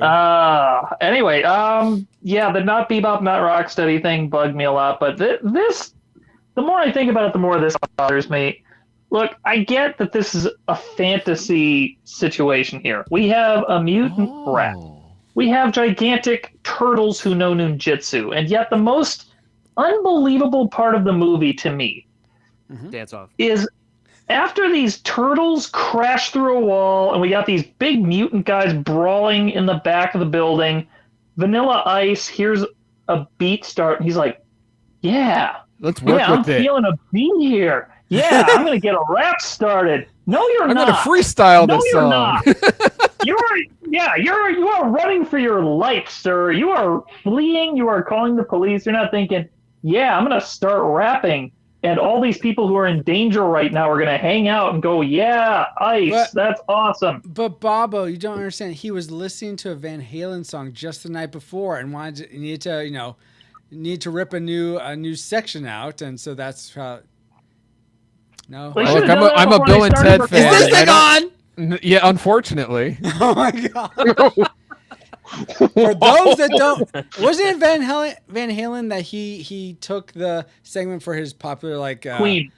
Oh, That was Queen. Queen. It's Queen. Thank you. That's Queen. All right, my bad. Okay, Yeah. so my joke Come on, didn't bro. deserve to land. All right, I will take full All right, responsibility for Another that Edna bad mode joke. for you. Yeah, whatever. I'm not Anyway. promoting that out. That's staying put. That stays in the It pod. was- Oh, that so you're was- not sorry. That was Queen slash dang it, Freddie Mercury? David Bowie. David Bowie. Thank you. David Bowie, yeah. Elton John. Anyway, Jared. No, David Bowie. The Okay, Goblin so- King. yeah, it does not Yes. make sense, Bobo, how he could just like spur of the moment go. I mean, maybe there are some people that are talented enough to do that. I don't think talent has anything to do with it. It's just a No, clearly not. it's a total oblivious to the rest of the world of what's really going on. All right, fine, guys. Well, I don't know about you guys, but when they about the whole police thing, right? When they're like, call the that's police, what we do best. right? And Oh, then, yeah. then No, the they guy's like it, they "Okay, like I'm gonna-" it. Yeah, I know. That part, I was like, dying of what? laughter. Oh, with the manager of the club. Yeah. Or whatever. Yeah, Oh, it's like okay. they like it. What are you doing, calling the police? How dare you? It's like That was good. And Oh, you yeah, tell the well, police. I just found I that really like that. funny. Dude, the assistant actually, I saw in the end credits, the assistant is actually Mikey's puppeteer, and Oh, he's really? like the lead puppeteer guy. Nice. Oh, Apparently. cool. Yeah, Oh, the I guy with didn't the know little that. ponytail. Yeah, That's That's yeah. cool. I mean, Very from the cool. credits. So Love yeah, those cameos. Yes. Yeah. It's neat. But what I loved least about this film, my tragic maker, was, and we've talked about some of it before, but I really dislike that. I forget, and I'm gonna get these people's names wrong, but April from the first one was recast. I really appreciated the first actress. It was in Dale's comment. Her Judith name, Hogue? Yeah. Judith Hogue, yes, Judith Hogue. I don't like that Casey Jones wasn't in this one. I don't like that, and I really don't like, being a Donatello fan, Team Donnie, I really don't like that Corey Feldman didn't reprise his role in this one. For the Yeah, rest- Corey. Sorry you were in rehab trying to better yourself. Should have gotten Corey Haim. Yeah. No, what they should have just done was gotten the voice from the cartoon. Just get that guy to do the voice of this one. I think that would have been great. You know what I was thinking, Francisco, about a quarter of the way in, is that Corey Feldman, because he did the first and the third, he should re-record the lines for the second. Yes. And then like put that over. But then by the middle of the film, I was actually enjoying the voice performance of Donnie. He had a lot of range, and I thought he did it in some ways a much better job than Corey. But Corey is so iconic that yeah, exactly. Yeah. I will say that that the actor, I'm trying to pull him up here, who did do Donnie, does sound more like how I would have expected Donnie to sound, like more of sort of this nerdy quality to his voice. Can I push back a little bit? Yes. So I loved Donnie's voice. That's actually what made Donnie my favorite in the movie. Was the way that he carried himself. He was almost like the leader of the team in a way. He was the smartest. He was the one that was kind of asking the questions. And he wasn't like a nerd, you know. I love nerdy Donnie, but they actually, like, there are parts where he's in the apartment, he's like putting on cologne or something like that, you know, but then he's still like playing with gadgets, and he's trying to figure out everything like that. So anyway, I thought the voice performance and everything was really good. So All right, great. And Francisco. I'm not quite sure if this is right, but it looks like Leif Tilden played Donatello, but I don't know if that was like in the suit or the voice animatronic or the exactly. He also played Foot Number 3 for those that are curious. Then he was probably in the suit. If you're going to re-record voices, you should get the original OG cartoon voices to redub the whole movie together. Yes, that'd be do fun. that. Get all the iterations together and do the movies. Yeah. Yes. Rob Paulson, get on it. Yeah. Yeah. Is it? That's Did I say it right? Or Donnie. Yes. It's Yes. yes. Dang it, I was going for it to be wrong. Darn it. So I use Rob Paulson, right? You got it wrong, right? Dang wrong. it. Wrong. You got it wrong. I love all the voice acting in the Nick show. Have you seen the Nickelodeon Yes, that's show? good too. Yeah. That's a great show. You It's could get awesome. Sean Astin, Ron Paulson. Yep. Isn't Seth Green? Is Seth Green Leo? He is in the later seasons, I think. They recast him. That's right. The original Leo voice. And then I forget who is Mikey. But anyway. Mikey's great. That's neither here nor there. Now that we've entered all our trajectories into the firing computer, Alice, you have a firing solution for us. Firing solution complete. Rating salvo at the ready. There it is, On the your salvo mark. authority right there. You got it? Get your salvo authority, folks. No idea what that is. Salvo at the ready. That's not what she said. Salvo at the ready. Do you want me to play it again? No, Salvo at that's what the ready. rewind button's for the listeners if they want to hear it again. They don't want to hear it again. Yeah, moving on. Do we rate, for the moment of truth, Teenage Mutant Ninja Turtles 2, The Secret of the Ooze, a classic? We'd recommend anyone go and see this movie, whether or not you've seen it before. A nostalgic, it's worth your time to revisit if you enjoyed it as a kid, you're a young adult. It's worth your time to revisit. But if you've never seen it before, pass, go to something else. Or is it a tragic? We'd recommend no one go see this film, whether or not you've seen it before. And if you've seen it before, don't sully those memories with a rewatch. So let's start with Colin. You had predicted nostalgic. What was your final rating for TMNT 2, Secret of the Ooze? Yeah, so as I was watching the movie, I was just kind of enamored by it. You know, again, the puppeteers, the humor, the kung fu, like all that kind of stuff, and the nostalgic, good nostalgic vibe. Yeah. And I was like, this is actually really like well made. And I was like, is this a classic? And I was like, is this a classic? Because I was really enjoying it. And But then the Iceman came in. I was like, oh, you're so close, movie. yeah, the last 15 minutes it just fell off the rails, and I'm like, no, we can't. So I'm gonna stick to nostalgic on that one. Nostalgic. All right. Yep. Totally get that. Drake, how about you? You also predicted nostalgic? This one, yeah, nostalgic. Nostalgic. Yeah. No ifs, ands, or buts about it. Yep.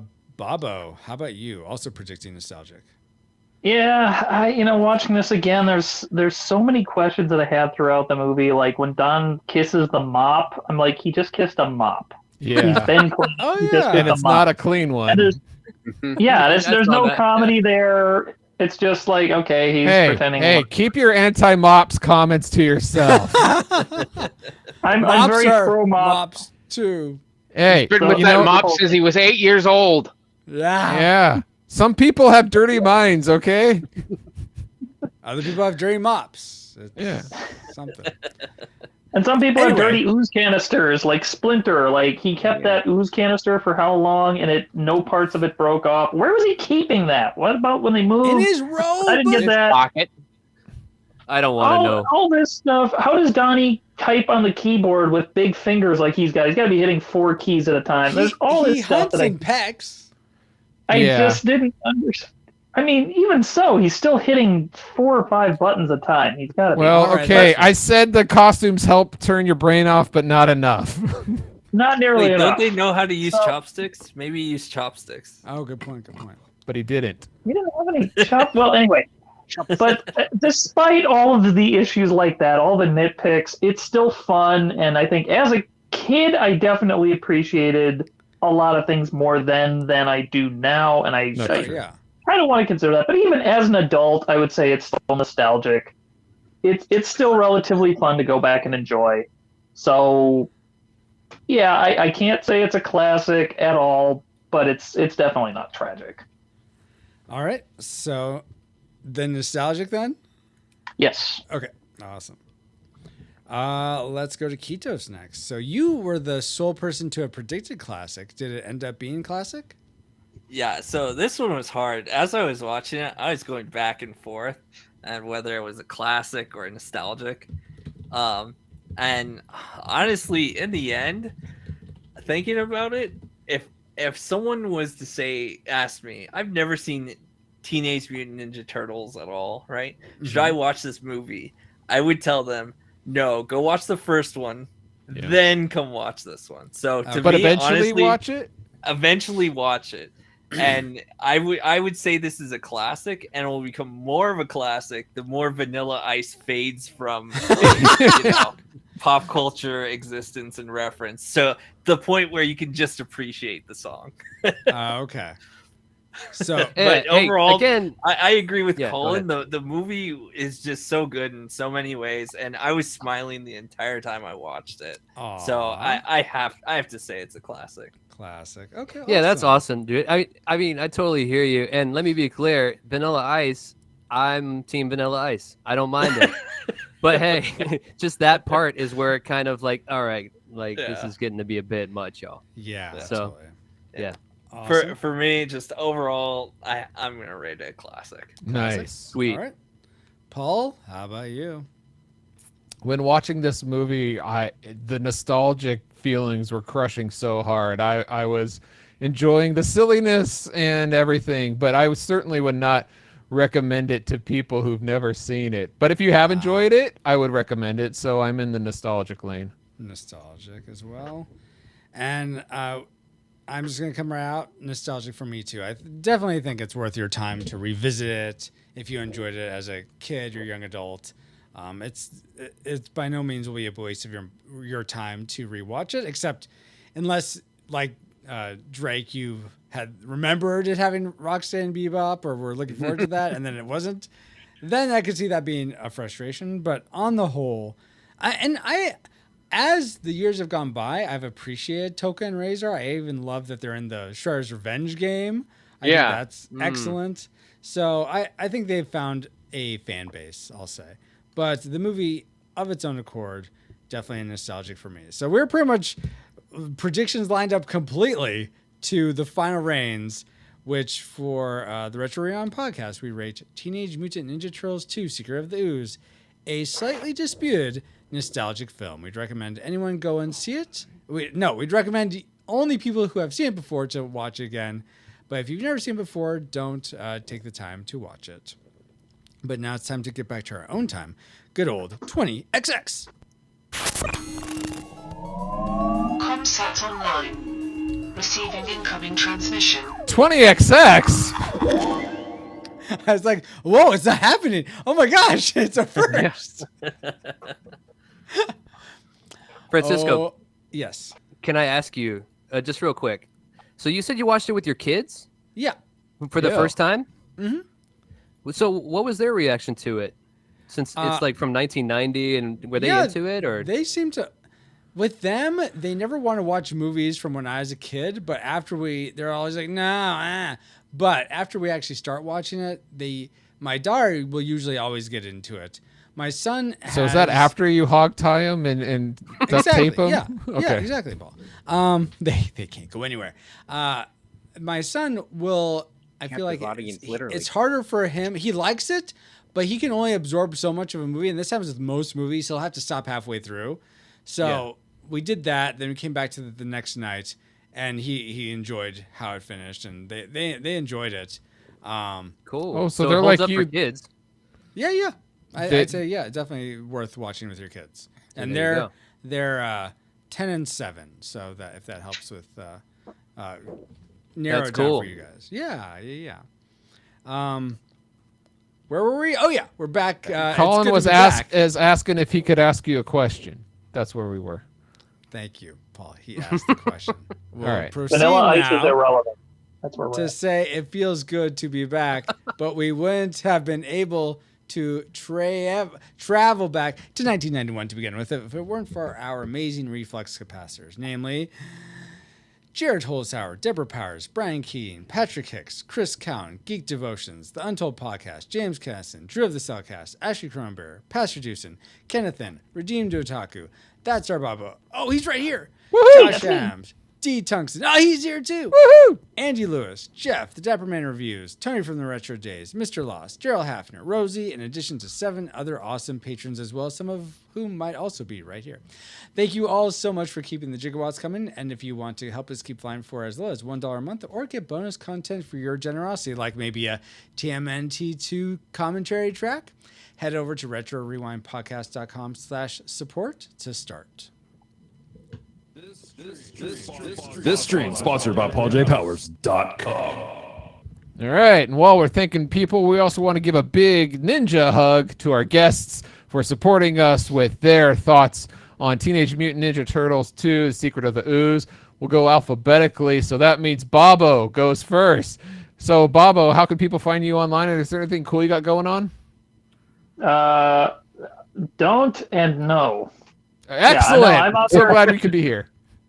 I'm at That Sour Bobo on Twitter. I don't tweet anything. I'm on Facebook. I don't do anything there either. You don't face your And, book there?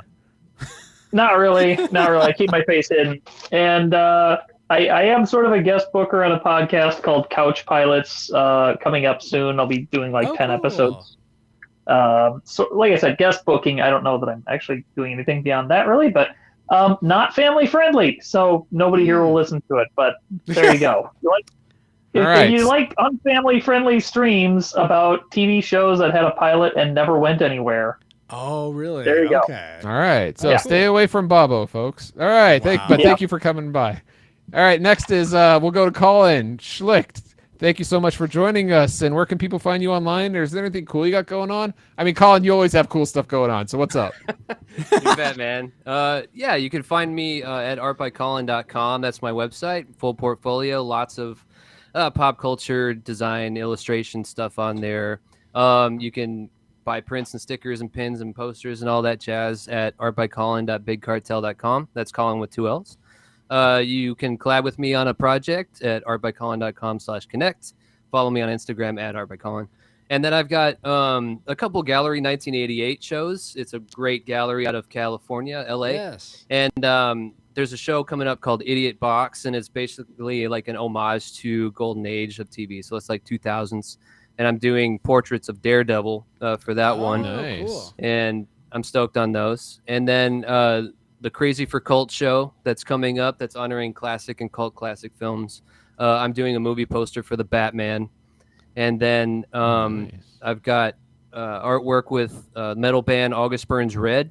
They're my favorite band. Oh yeah. And so I'm doing official artwork with them. That's amazing. And That's so which cool. is really sweet. And dude, let's see. Portrait of X is an ongoing X-Men series, Deluxe Night Yes. Batman. So I'm always working on stuff. So Yeah, I knew Hit you me always up. got cool things going on. I'm curious. I feel like you have some TMNT illustrations. Am I misremembering that, or? no, I've got a couple. Okay, But that's I'd like to make a bigger, more elaborate one later on down the road, possibly for Gallery 1988. But we'll see. We'll Fantastic. get there. Awesome. Nice. Very cool. All right. And next on the alphabetical list is Drake Tugson. Thank you so much for joining us. Where can people find you online? Is there anything cool you got going on? I have a website with its kind of a funny name, ASSEND.net. Okay. You can go Ascend. there if you want to see. I got a blog there. Nice. And I've been posting the episodes of DS9 as I've been going through them, but I haven't gone through them in a while, so there isn't anything super new there. But What life I will gets in get the back way? to it. Jeez. Yeah, it does. No, so this is a good time for folks to catch up on that. Oh, Yes. good point. Yes. Absolutely. All right. Well, cool. Yeah. Thank you, Drake. And Cool Deluxe, where can people find you online, or is there anything cool you got going on? Not this time around, nothing cool, but maybe next time. But people can find me at my Twitter. It's at Cool Deluxe, QOOLDELUXX. And that's about it. Pretty Very light cool. on social media. What? Oh my gosh. Awesome. Thank you so much, Bobo, Colin, Drake, Kitos, and of course Paul for Yeah. being on the show. Thank Yep. you so much to, Paul, like I said, Paul, and all you rewinders, new or old, for another fun voyage. You're welcome. And you can find me, pauljpowers.com, at pauljpowers.com. Ah, I should have guessed that. Yes. And you can find me on our Discord for show announcements or just to say hi. Join us there at retrorewindpodcast.com/Discord. This podcast is a proud member of Culture Box, a curated collection of podcasts, videos, and articles that will provide you a balanced meal of content. You will find culture celebrated for its past and future, satirized for its extremes, explored in study, and created anew in story. Point your web browser to culturebox.media.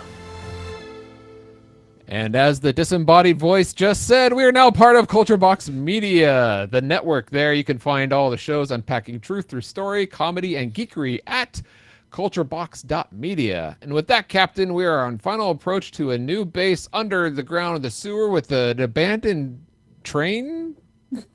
Yeah, abandoned train. Yeah, Sure. that makes sense. Sweet looking, by the way. Yeah, oh, that was amazing. Totally. Though it looked like there was light coming in from the stained glass at the top, and I didn't understand because they're in subterranean. So, Well, Again, it's it's sweet electric looking. light. what? I heard two things. One was sweet, the other one was electric. All right. Thank Sweet you, electric. EXO. You sweet EXO.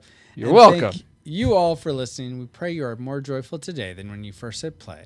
But like a Pokemon, we got to catch you all for the next episode of not 51st Dates, The Wedding Singer, Oh. our next episode of the Retro Rewind podcast. Retro Rewind mission complete. Proceed to nav point Omega and return to base. And remember, go ninja, go ninja, go! I made another funny! That reminds me of the time when Serenity went go on Firefly. Yeah, let's talk about it. But we're going to pause there. Yeah. Yeah. So we're going to go spiritual speculation now and then come back to Firefly after Colin ejects. Can I have a 2-minute break? Yes. Yeah. If you guys need water or anything, I need to get some water. So we'll take a quick 2-minute break.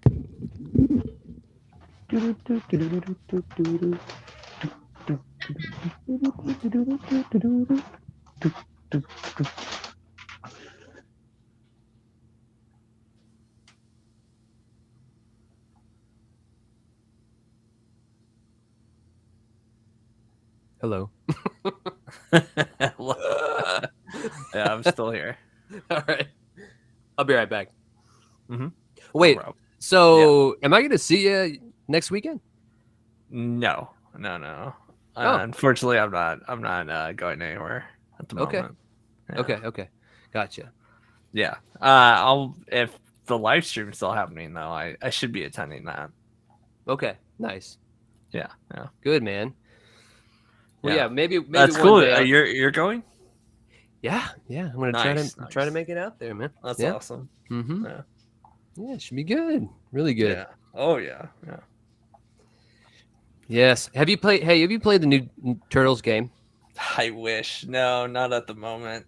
That's on my wish list for sure. But yeah, dude, looks I so sweet. haven't gotten to it yet. Yeah, you don't have it either. No, not yet. I just really been debating whether or not to get it on the Switch or on the PS4. Oh, I would absolutely get on the Switch. If you have a Switch, yeah, I would get on the Switch. Yeah, because it's you're mobile on it, and which is cool. So yeah, but right now play like couch co-op with it too. Yeah. Yes. Yeah. True. Yeah. Yeah, that was the one I was leaning toward. It just depends, I guess, on what my friends are playing on and everything too. Yeah, that matters. I think that's the other thing. I could be wrong, but I'm pretty sure they also have a physical copy of it for Switch. They do? Oh, yeah. Yeah, And that's coming out. I always prefer that. Yeah. Yeah, same here. They've got a lot of really cool bundle packs and everything too. Like you can get like the pizza coupons, like the Pizza Hut coupons and stuff with it, and, and like everything's in this really cool packaging and stuff. It's neat. Is this the Cowabunga collection you're talking about, or something else? No, it's the well, is that what it's called? The new TMNT game. What's the bundle for that? Are you talking about the one that comes with a bunch of old Ninja Turtles games? No, the Shredder's Revenge, but it's got like a big bundle pack. I don't know what that's called. I was talking about a different game then. Yeah. So you played it already, Francisco? Hmm? Cool. I have it. So you know what?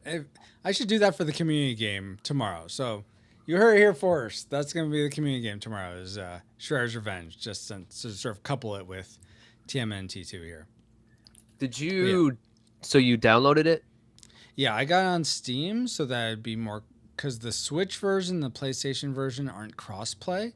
So with computers, and I felt like more people would have the access to the computer version. So if you have it on Xbox, Epic, or Steam, it will work. I can play with you online. But yes, so wow, long answer to a short question. Yes, I downloaded it. Cool. Good to know. No. Yeah, I know. If I get it, I would definitely get it for Switch. Even though I know Francisco has it for Steam. I love playing stuff like this on the Switch. It's so fun, but you have your Stream Deck. Why not get on this, or Steam Deck? Excuse me. Why not get on the? That's true. Yeah, I mean that is true. The dang it! Why'd you have to remind me about that? But yeah, it's a lot of fun. Anyway, looks great. Let's see. Everyone back. Thumbs up if you're good for spiritual speculation. Okay. Thank you. Yes, I see, Kitos. Wow. Okay. Then what we'll do is, I think, Kitos, did you say yours was pretty light? Yeah. It's okay. I would imagine the answers will be pretty light, but you could get really deep. Let's say on a ranking from 1 to 10, 1 being is a very light spiritual speculation 1 topic, 2, 10. Let's go around. So Kitos is a 1. Mine would probably be about a 5, middle of the road. Paul, how about yours? A 1 or a 2.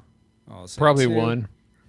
Okay, 1. I don't want to seem like mine is better than Keithos. So that's why I was like, it's not. I don't want to say 2 and go, haha, I beat you. But no, it's probably so just Paul's is a 10. All right. All right. Yeah. Bobo, how about you? I only sort of have one that's maybe a 2. 2. I have nothing really to. Mine will be about 10 seconds and then I'm out. That's fine. Drake? Okay. Oh, no, we can't hear you. Yeah. So while you're figuring that out, Colin, how about you? I don't know. It just really depends on our conversation. Like if people, gravitate toward it. I mean, I would say it's a pretty good one. So solid 9. Got it. Okay, 9 for Colin. Okay, let's go with that. And then we'll wait here for Drake to get the sound going. So Paul, were those two different options? No. Can you hear me now? Yes. Mm-hmm. Yeah. Okay. Yeah, I had to reset my headset. Sorry about that. No worries. So I think mine's like a 1. A 1. Okay. All Wait, right. can I call mine a 1 so there's like real low expectations about what I'm about to say? Mine's a half a point. Mine is Not yours fair, is half a Francisco. point. Oh my gosh. Yes, mine is a 5. Mine has some weight, though. Maybe yours, guys, and mine are the same. So that'll just humble me. Thanks, guys. Anyway, all right. So we'll go ahead and start. Welcome. Oh no, we don't want to start, Paul. No, I was responding to D. Tungsten's command. Oh yeah. Oh wow. Thanks, Kid. That's Kid Tungsten. Yeah. Well, yeah, but I was just letting you know. Yes. I gave him 10 million points, and all of a sudden he just ends it. Fair. What? What? Sorry? What? Anytime. Your line is welcome. Waiting on you, Francisco. Oh my god! Come on, people have to go to bed. Let's go. It's NPCs all over again. It's hot in here. Welcome, Reflexive Pass. What? That was you. I know, because We gave you a chance. Anticipating. It was all you, dude. Welcome, Reflexive Passers, to another spiritual speculation where we take a look at the spiritual themes and questions that the movies we watch and the games we play on the Retro Rewind podcast prompt us to think about. Tonight, our discussion delves into the spiritual elements of Teenage Mutant Ninja Turtles 2: Secret of the Ooze. But before we get into that discussion, and also you can listen to that review at retrorewindpodcast.com/256, but you don't have to. Before we get into the spiritual speculation, though, let's go around real quick and say who we are, what our spiritual walk was, what we believed growing up, and what we currently believe today, or what our faith is today. So I'll begin. My name is Francisco. I was raised Presbyterian and currently a non-denominational Protestant Christian. Let's go with Ketos next. Hi, my name's Ketos, and I was raised Presbyterian, and I am still just like me. Presbyterian. That's amazing. It's like we're brothers. Oh my gosh!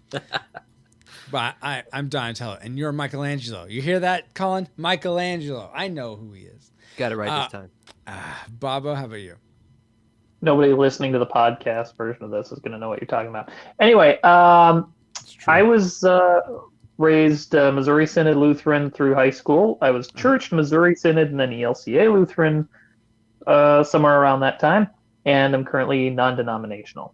All right. Very cool. Colin? Yeah, I'm Colin. I was raised Lutheran and now just no religion, just Jesus. Cool. And Drake? I was raised initially Worldwide Church of God and then kind of agnostic, and then now non-denominational Protestant. Very cool. And Paul? I was raised believing that I had mutated from Ooze, but now I'm a follower of Jesus, so that doesn't matter. That's good, Paul. I'm glad. And now we'll start with, tonight we have lots of topics. Let's start with Ketos's. What's your spiritual speculation from this movie? All right, nice, good warm up question for you guys. No pressure. Okay. Bring it. Question is there pineapple pizza in heaven? Oh, Yes, nice. Absolutely. Whoa. Absolutely. Well, Look, look, the answer is I'll no. start. I think there is because There I is? love pineapple pizza. Yes. because not only Should be does there. pineapple grow on trees in heaven, but pizza does too. Whoa. All right. Nice. So me and Paul, I think, are from previous conversations. You may know we also agree with that. But Babo, how about you? I'm gonna try to be nice. And I'm going to say something similar to when people, like, if a kid asks me, does my pet go to heaven? Will I see my dog in heaven or something? I say, Uh-huh. I believe heaven is about pure joy. Yeah. If that brings you pure joy, then yes, it is. Aww. Well, very diplomatic of you. How about you, Colin? Oh, is pineapple pizza in heaven? Yes. Absolutely not. No. Not at his corner of heaven. Wow. No. Yeah. I'm with you, Babo. That's cool. I like that theory. Drake or Paul? Anyone? Let any other people be thoughts? lost in their delusions. It's okay. They have eternity to figure it out. I actually agree with I don't- Colin. I don't think, trying to be nice. I don't see why not. Yeah. That's the right answer. Also Good a good job, answer. Drake. You know what? Seriously, I was gonna say no, but I love Drake's answer. I don't see why not. Yeah, I like that. That really should be kind of the answer for a lot of things. Yeah. Heaven. Yeah. And, yeah. So will there be pineapple pizza in hell? I don't see why not. Gosh.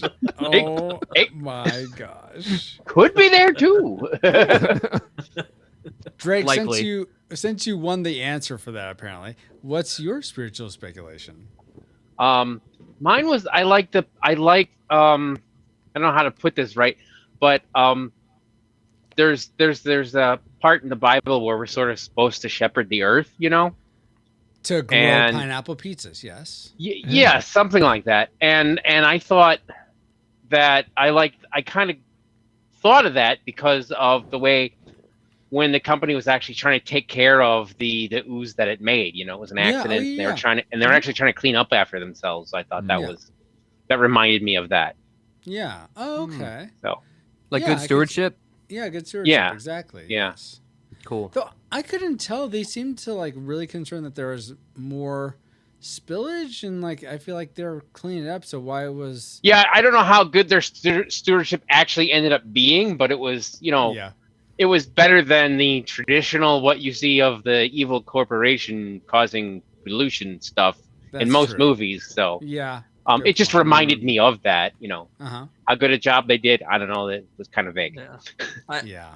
Yeah, from my- TGRI. Oh, go ahead. Go ahead, dude. Yeah, I was just gonna say, from my understanding, I think they wanted to clean it up because they didn't want to get caught having lost a canister 15 years ago. Oh, Right. Okay. Maybe, So yeah. they were in the process of cleaning it up, so they wouldn't have to pay for their past mistakes. Ah, okay. That makes sense. What were you gonna say, Colin? Well, they didn't necessarily strike me as like an evil organization or anything like that, too. And, Right. But he that had to have been the crappiest job in the world, just sitting there deleting, Yeah. getting rid of all food. Yeah. He's like delete. He's just like watching it. go Yeah. Yeah, and why is the head scientist there doing that? That's something you give to the He's Right. like the only guy. a TA or something. Yeah. Oh, I you know get he's you get the ooze disposal. not- exactly. But all right. That's yeah. I'm trying to think if I totally see what you're saying though, Drake, with how that. I mean, that does show that we need to care for the earth and use Yeah. it well. I mean, we are given the gifts of resources, but if we just take it all and don't think about replenishing it, then Right. we end up with a earth that doesn't support us anymore. I'm just trying to riff off that. Do you guys think it? Okay, well here's a question, and this is sort of an ends justifies as a means question, but I'm curious. Do you Then guys yes. in the universe of the Turtles, do you think it would have been better if TGRI didn't lose that canister? Then there never would have been Turtles. But then so in the turtle world, do you think it would have been better if there was never turtles? well, yeah. So What a question. Shredder's able to get into power. Like, so essentially, wasn't the lack of stewardship a good thing? Like, God was able to take our what's the verse God uses even our. So are you thanking God that we don't have Teenage Mutant Ninja Turtles in our world? Is that where this is going? So you're saying we should pollute then? Francisco, Well, are you because a we might monster? get turtles. I'm so confused by your question, sir. I'm saying that I feel like that needed to happen so that the Turtles would exist to fight against Shredder and possibly Krang and everyone else. Everything happens for a reason. Yeah, That's what you're saying. Okay. Yeah. So And that's even- why we even don't have. accidents- Yeah. I was about to say that's. Go ahead. What? I was going to say what Colin was going to say right now. No, even accidents happen when you're doing your best to steward something well. That's not what I was going to say, but that sounds good too. Yeah, Okay, I let's like go with that. That's. I was going to say something like that. Cool. Yeah. I was going to say, so that's why we don't have Ninja Turtles in our world is because we don't have Shredder and Krang. So there's no need for them. Yeah, so Yeah. it's almost like the Dark Knight idea of escalation. Like you have robbers, so we get cops. Then they get automatic weapons. We get bulletproof vests. It just goes. They up get and up and up and up. armor-piercing rounds. So Yeah. that leads me up to a question that people talk about. Do you think it's possible for good to exist without evil? Oh, that's a good question. I have my thoughts on that, but anyone that wants to go first, please do. I'm just going to use David Warner's line then from Time Bandits. I cannot be unmade. No one made me. So you're saying that? Not that I'm saying that, but I just thought I liked the line. But you Yeah. Okay. I was about to say, how does I that? mean, I said it. Not that I necessarily believe that. I don't know, to be honest. I don't know. I'm honestly of the opinion that yes, there can be good without bad, right? Yeah. Mhm. But Same. But go ahead. Same, yeah. there will always be bad that comes up, if that makes sense. Like it's not like you could ever eradicate bad. Because like Drake quoted, it's already been made, so it cannot be unmade. Or Possibly, I don't know. That's a little far for me to speculate on, but That's a good answer, though, dude. Actually, I think that's cool because God inherent is good, like capital G, good. You know, and so, and that's how it all started. And then evil came into the world, and then, you know, that's why Jesus came, and then now that's why Jesus empowers good people to, you know, resist evil and this and that, and be the light of the world. I see what you're saying there. I almost feel like though that is possible to get rid of it because let's say I have the mindset or the paradigm that sin and evil is just a twisting or a corruption of good. Like evil can't create anything. It can only distort what's already there. So if you think of like getting sick, when I get sick, my body can get rid of it, and then I'm not sick anymore. I feel like when Jesus comes in the last days, he will purge all that sickness, and then it won't exist anymore. Though I guess then it won't exist in the new heaven and the new earth. Hell will still exist unless you're an annihilationist. Then maybe it won't exist. But we don't have to get into that conversation right now. Boo. Well, I haven't done enough research on annihilationism, Paul. So that's To why I speak feel on like I that. That's should fair. Neither speak have on I. it. Yeah. Okay. Yeah, that's fair. For those that are like, what are they talking about? You Just so haven't done know, enough research either. Then. Yeah, go do your research. Jeez. First time I ever heard that word. Yep.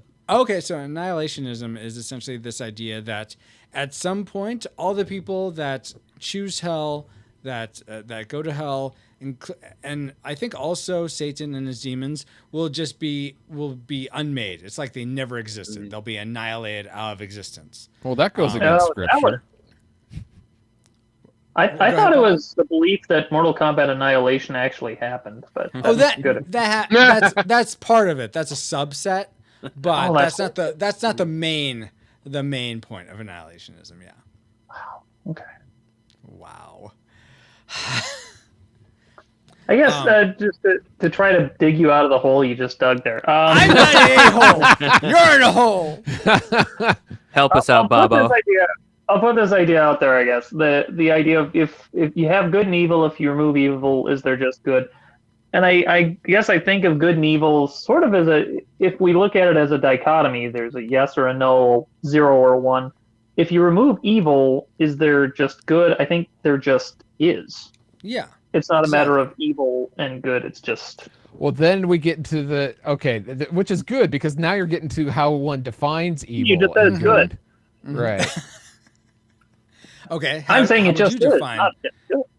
How would you define evil, Paul? Well, one of the arguments against what I'm about to say is some people believe that God didn't create evil because how could anything evil come from something good? Where I am of the belief that when God creates a rule, a statute, something to be followed, that is what he declares is good. Yeah. Exactly, and so if anyone breaks that, it's evil. So when you create a standard of good, you automatically create the option of evil. Now, that doesn't mean that it exists until people actually go against it, the rule. Yeah, break the rule. fall into that or go in. Go against the good.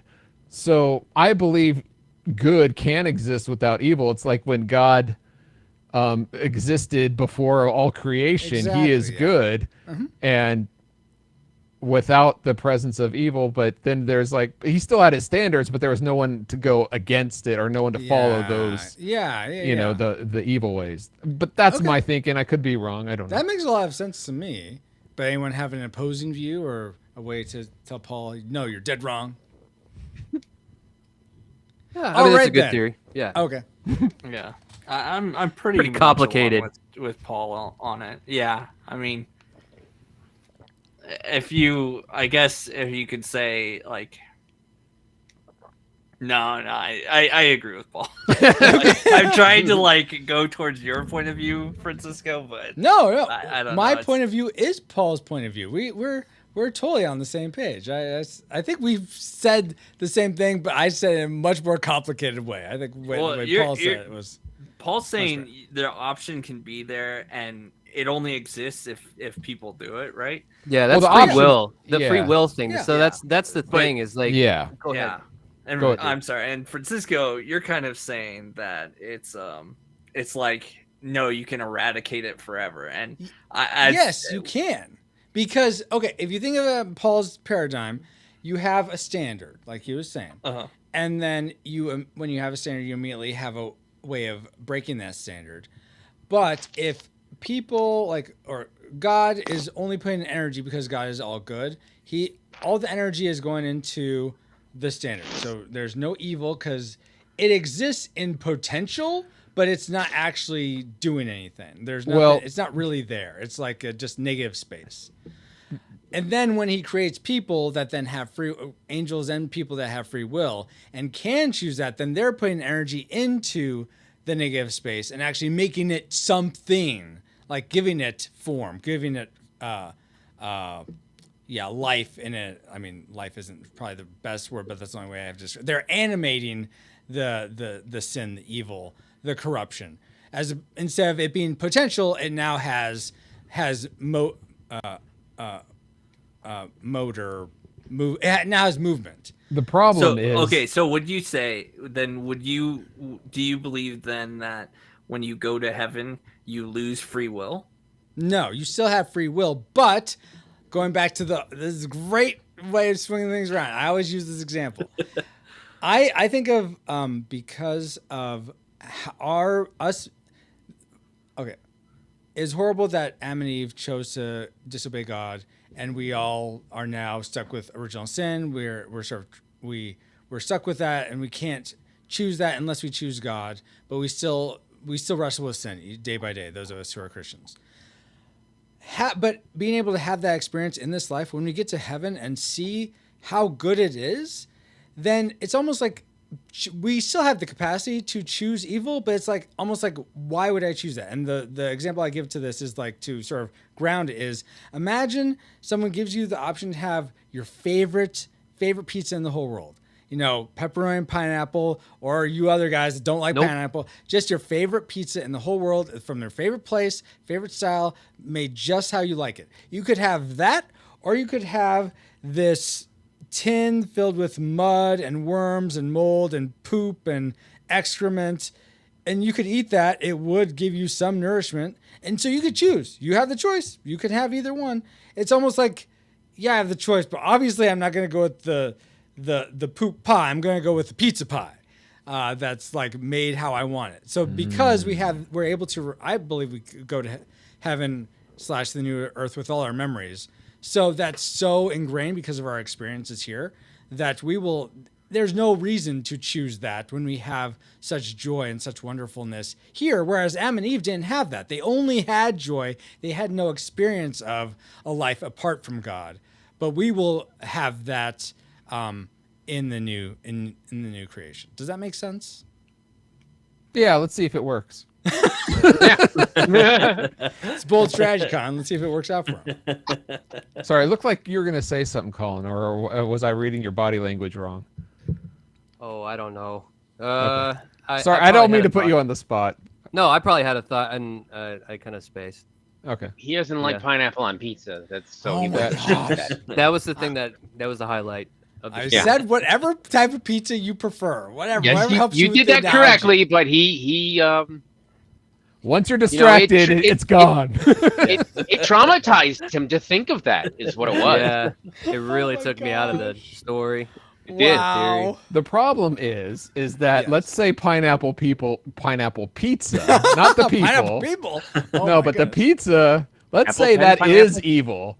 Okay. And Let's say it is. I mean, okay, but for Colin's sake, let's say it is evil, and it's thrown into the everlasting lake of fire. Okay. That where there's torment that will not be quenched and everything. So there is evil going forward. There is evil going on. Yeah. Separated from good, but you can. I think we're beyond the point of no longer having the total absence of evil. Yes, I think that is correct. I guess. Well, yeah. I think that's true because God has to, since God creates everything and creates, like you said, if He has a standard, He immediately creates an absence of that standard. Yeah, unless He's gonna annihilate, remove all standards. Unless He's gonna annihilate Satan, his demons, and everyone that's in hell, then he will have to continually provide some source of energy to them. So that's I guess like I said, I need to do more research into annihilationism. Logically, it doesn't make sense. Like, why would God continue to provide that energy?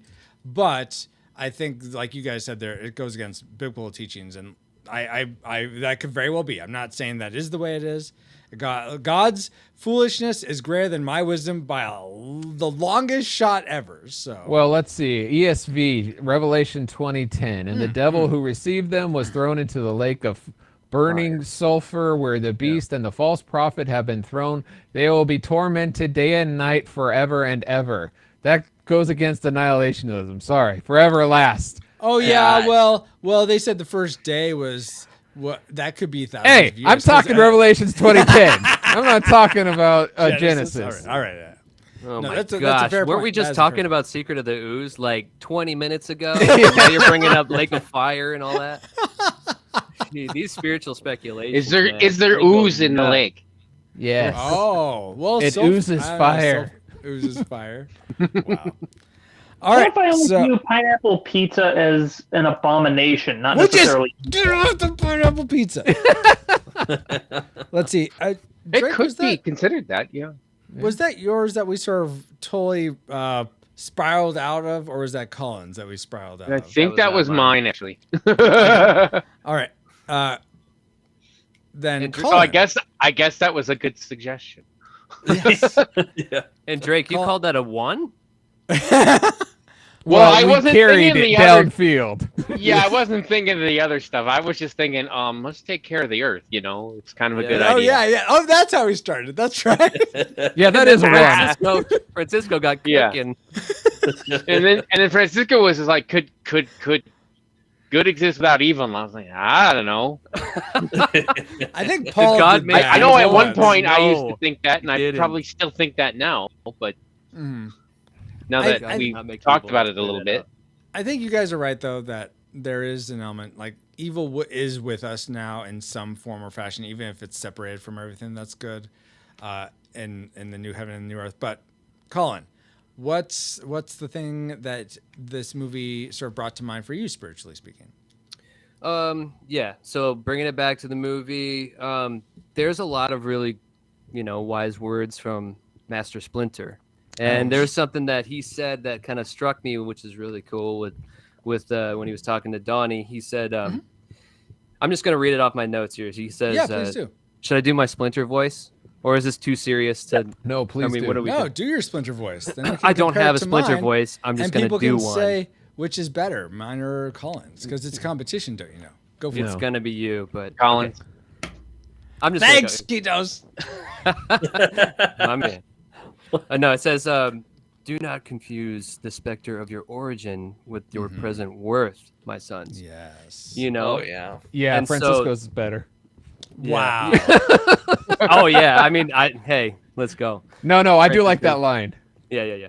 So I'll repeat the line. So do not confuse the specter of your origin with your present worth, my Yeah. sons. That's probably the And- deepest line in the movie to me. Yeah, and Yeah. that really Yeah. grabbed me right there, and I was like, dude, that's great. So Before you go into it, I have the fuller quote? May I give the overall context in case people may not have seen that or forget what please. that's associated with? So Splinter says, "What troubles you, my son?" Donatello says, I don't know. I just thought there would be more to it, to the ooze, to, us. Leonardo says, "I know." Donatello says, "I just always thought there would be something that I thought we'd find out that we were special." And then Splinter says, "Do not confuse the professor's words with your current worth, my son." Oh wait, this is different than what you said. Never mind. I got Yeah, do not confused. confuse the specter of your origin with your present worth, my sons. Okay, Yeah. so they put it wrong in here. And then Donatello says, "But I don't believe him. There just got to be more to it." Suck Like it up. a third sequel that actually had Krang. Okay, Yeah. now go ahead, Colin. Yeah, so I just thought it was a good message of hope, because it's just like, it doesn't matter where you've been or who you were, before you met Jesus, basically. It's like who you are now and where you're headed is what really Yeah. matters, And so you're always able to like have a fresh start with Jesus. It's what we do today that affects tomorrow. So we have that decision to be able to move forward. Yeah, that's okay. Well, anyone else want to Focusing comment on that Jesus is the top. Yes, absolutely. I pulled something else away, so that was going to be my spiritual speculation is coming from that same sequence, Colin. But Cool. Let's land on that part for now. Anyone have something to add to that, or that in a different way? I mean, the only thing I'd really add to it is like he calls it a specter of your origin, right? One, I think that's super poetic. I love that. Yes. But I think what's interesting about calling it a specter is it's almost like, I mean, it's your origin, so it will always be with you, right? But because it's a specter, it doesn't necessarily have to affect you. It's a ghost, It's a ghost, and it's not the real you. Yeah, you can choose to let it haunt you, but you don't have to. Exactly. Yeah. So I really appreciated that line. Yeah. It's it's like the shadow of basically your former self, like where you were, but then what matters is like what you're gonna do with the opportunities you're given. Yeah, and bringing Jesus back into it, it's almost like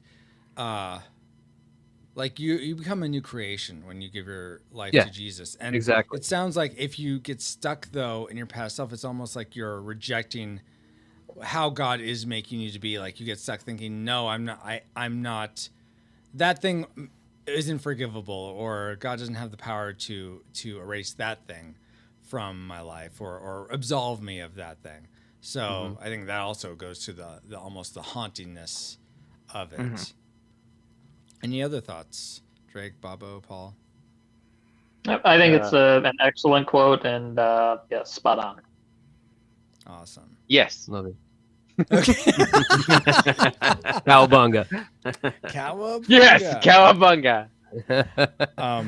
The thing I took away from it was just that going to the whole idea of it seems Donnie's like feeling like he feels like they're an accident, that they just because of how they were created, that it was just random, and so that takes away meaning from his life. But I think those of us who have a relationship with God and with Christ certainly can relate to Psalm 139, and I'm going to read starting at verse 15. I'm sorry, 13. And this is a psalm that David wrote. And starting in verse 13, he says, "For you formed my inward parts. You wove me in my mother's womb. I will give thanks to you, for I am fearfully and wonderfully made. Wonderful are your works, and my soul knows it very well. My frame was not hidden from you when I was made in secret and skillfully wrought in the depths of the earth. Your eyes have seen my unformed substance, and in your book were all written the days that were ordained for me, when as yet not one of them had come to be." Are we talking about abortion? No, I know that's been used a lot lately. But I'm saying that they're not, even though they may see themselves as accents, they're not. They were made for a reason, to fight the shredder. That's why the pollution needed to happen. Oh yeah, it all circles back. That makes sense. No, but more seriously, I think that really resonates with me. I'm very fortunate that I've never struggled with why God made me. Well, no, I can't say that fully. No, that's not quite right. But certainly not quite in the way that Donatello and the other Turtles may have felt like completely random. But if you have a more a heart posture that's more toward God, I think it's easier to see that you're not an accident, that you were made for a purpose. Yeah, you have purpose. Yeah, exactly. Yes. Exactly. Yeah. So you're not an accident, but you are random sometimes. Well, I mean, let's go off that, Paul. How much randomness do you think there is in the world? Like, can God? Okay, how much time do we have left on this? Yeah, I was about to say, is this going into free will versus predestination? That's what it sounds like. No. Sounds like a lot of RNG to me. Yeah, exactly. All right, fine. No one take guns. that. That's fine. All right. No one wants to comment. That's fine. I don't know. I'm not God. I can't give you a number that you're looking for. How much 42. randomness? Oh, but you can just 42. look up that Lake of Fire thing. Just licky splicky. Yeah, thank you, Google. I want a number from you, and no, I can't give you one. All right. fine. I'll take Bobo's number, 42. I have one comment for Francisco, because he keeps referencing the mistake, that made the Turtles and whatnot. It wasn't a if mistake. Anything. No, I think it's more how do I say this? That really just gives more credence to, I guess, the grace of God, right? Because the fact he can turn a bad thing into a good thing. I've been trying to find the verse for that, because I feel like where God works all things together for our good. For those who believe him. Kind of it. Yeah, Romans 8:28. Yes, but. No, that's not the verse. That's not the verse. Not good enough for Francisco. Right? Gosh. Do the right one. He makes all things beautiful in his time. I think that's a song. Wow. Okay, well, let's see. No, that's not it. That's not it.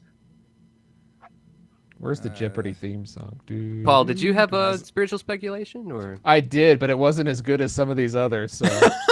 Well, go ahead, Paul. Well, No. My spiritual speculation is like, people are thinking, the ooze is bad, but I think it's like a double-edged sword. It can be used for good, like creating the turtles. So, what are some good uses of ooze? So that's my level 1.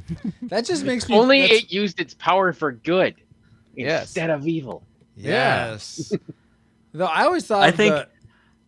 Do you guys Go ahead. remember, real quick, you guys remember the toys that you had, the slime ooze that came with the Ninja Turtles toys? I'm like, Well, I never had those, but yeah, I remember them. Okay, yeah. I don't know if we had them, but I remember the ads for them. Okay, go ahead, Kitos. I was thinking, what if the ooze isn't bad at all? Because what we do, like what I saw, right, is that they applied the ooze to the animals, right? Yeah. And it literally, they were just like enhanced, right? But they weren't really angry or aggressive or anything until Shredder was like, "Okay, I'm your master. Do what I say." Mm-hmm. The Ooze was not inherently evil. Yeah. Right. They were taught that way. Go play. Exactly. Yeah. Mm-hmm. Finally found it. Okay, it's In the beginning, God created. it is in the beginning. It's in Genesis. Rewind the It's the podcast Joseph. 10 minutes back to when Francisco started looking this up. The verse is Jesus wept. Bob, I have something to say to you. Bite me, okay? There you go. Did you say bite me after I said Jesus wept? Yes. Not to you. He's upset about Jesus crying. Don't make Jesus cry. Yeah. Broke my bite meter. Wow. So this is Joseph talking to his brothers. Wait, As for- Jesus' dad? Joseph and the Technicolor Dreamcoat. Okay, the talking Old to Testament his brothers. Joseph. Yes. Okay. As for you talking about how they took away his coat, they put him down a well, they sold him into slavery. He says to them, "As for you, you meant evil against me, but God meant it for good in order to bring about this present result, to preserve many people alive." So because of what happened, he was able to save a bunch of people from famine. So yeah, that's the verse I was looking to, that what you meant for evil, God has used for good. Oh, So okay. they may have it But I don't know if that. Do you think that applies to everybody? Because Romans seems to imply that it's only for people who love God. No, I think God can use all evil for good. He may not choose to necessarily all the time. Actually, Okay, there we go. Okay, now I'm agreeing with you more. Okay, good. Yes. God can redeem anything, yes, APK, but that doesn't mean He will. Like, yeah, like sorry, some Satan, people, for whatever reason, you're not, conforming, so you don't get to be forgiven. For instance, some people are healed instantly. Some Yeah. people aren't. They are healed in. Is that in the because of second evil, though? Possibly. No. I don't know. I was about to say I don't think that's. I but think it that- is possible. There is there's always a possibility. I don't think it's necessarily. It's but not in evil- every case. It's evil of being in a fallen world. I'm not saying it's evil that they did, but just the evil of being in a fallen world. Is it because they like pineapple pizza? I know you were gonna do that. Dang it! Excellent point. On already that broke the bite meter. note, Case closed, Your Honor. Bobo, I think you're the only Valid one left. question. What was your spiritual speculation? Then we'll wrap it up. I had the same quote as Colin. That's why I thought it was so good. Oh, really? Okay. All right, cool. Oh, I thought you meant about the pineapple pizza. Yeah, I mean, there's both. Both are good. That's I mean, not good as in like, yeah, pineapple pizza sucks, but the quote's good. Yeah, well, it's a pineapple pizza thing and the Spectre thing. Both. Yeah. We're on the same page, Bobo. Love it. Yeah. Reflex capacitors. The Spectre Other than pineapple pizza. all you awesome reflex capacitors, why don't you tell us why pineapple does belong on pizza? Or doesn't. No, only if it does. If you don't think so, don't speak up. Oh, jeez. I want to be in my echo chamber, padded with pineapples. Ew. Gross. And Very dance with the sticky. pineapple people. Oh my gosh. Anyway, thank you guys so much. This was a lot of fun, great conversation. So glad to be able to have it with each of you. Thank you, Reflex Capacitors, for funding this and supporting this content. I pray it was a blessing to you, made you think. And let us know if you have any additional thoughts to any of this. We'd love to hear from you. But for Kitos, for Bobo, for Colin, for Drake, for Paul, and for myself, we bid you all shalom. That means peace.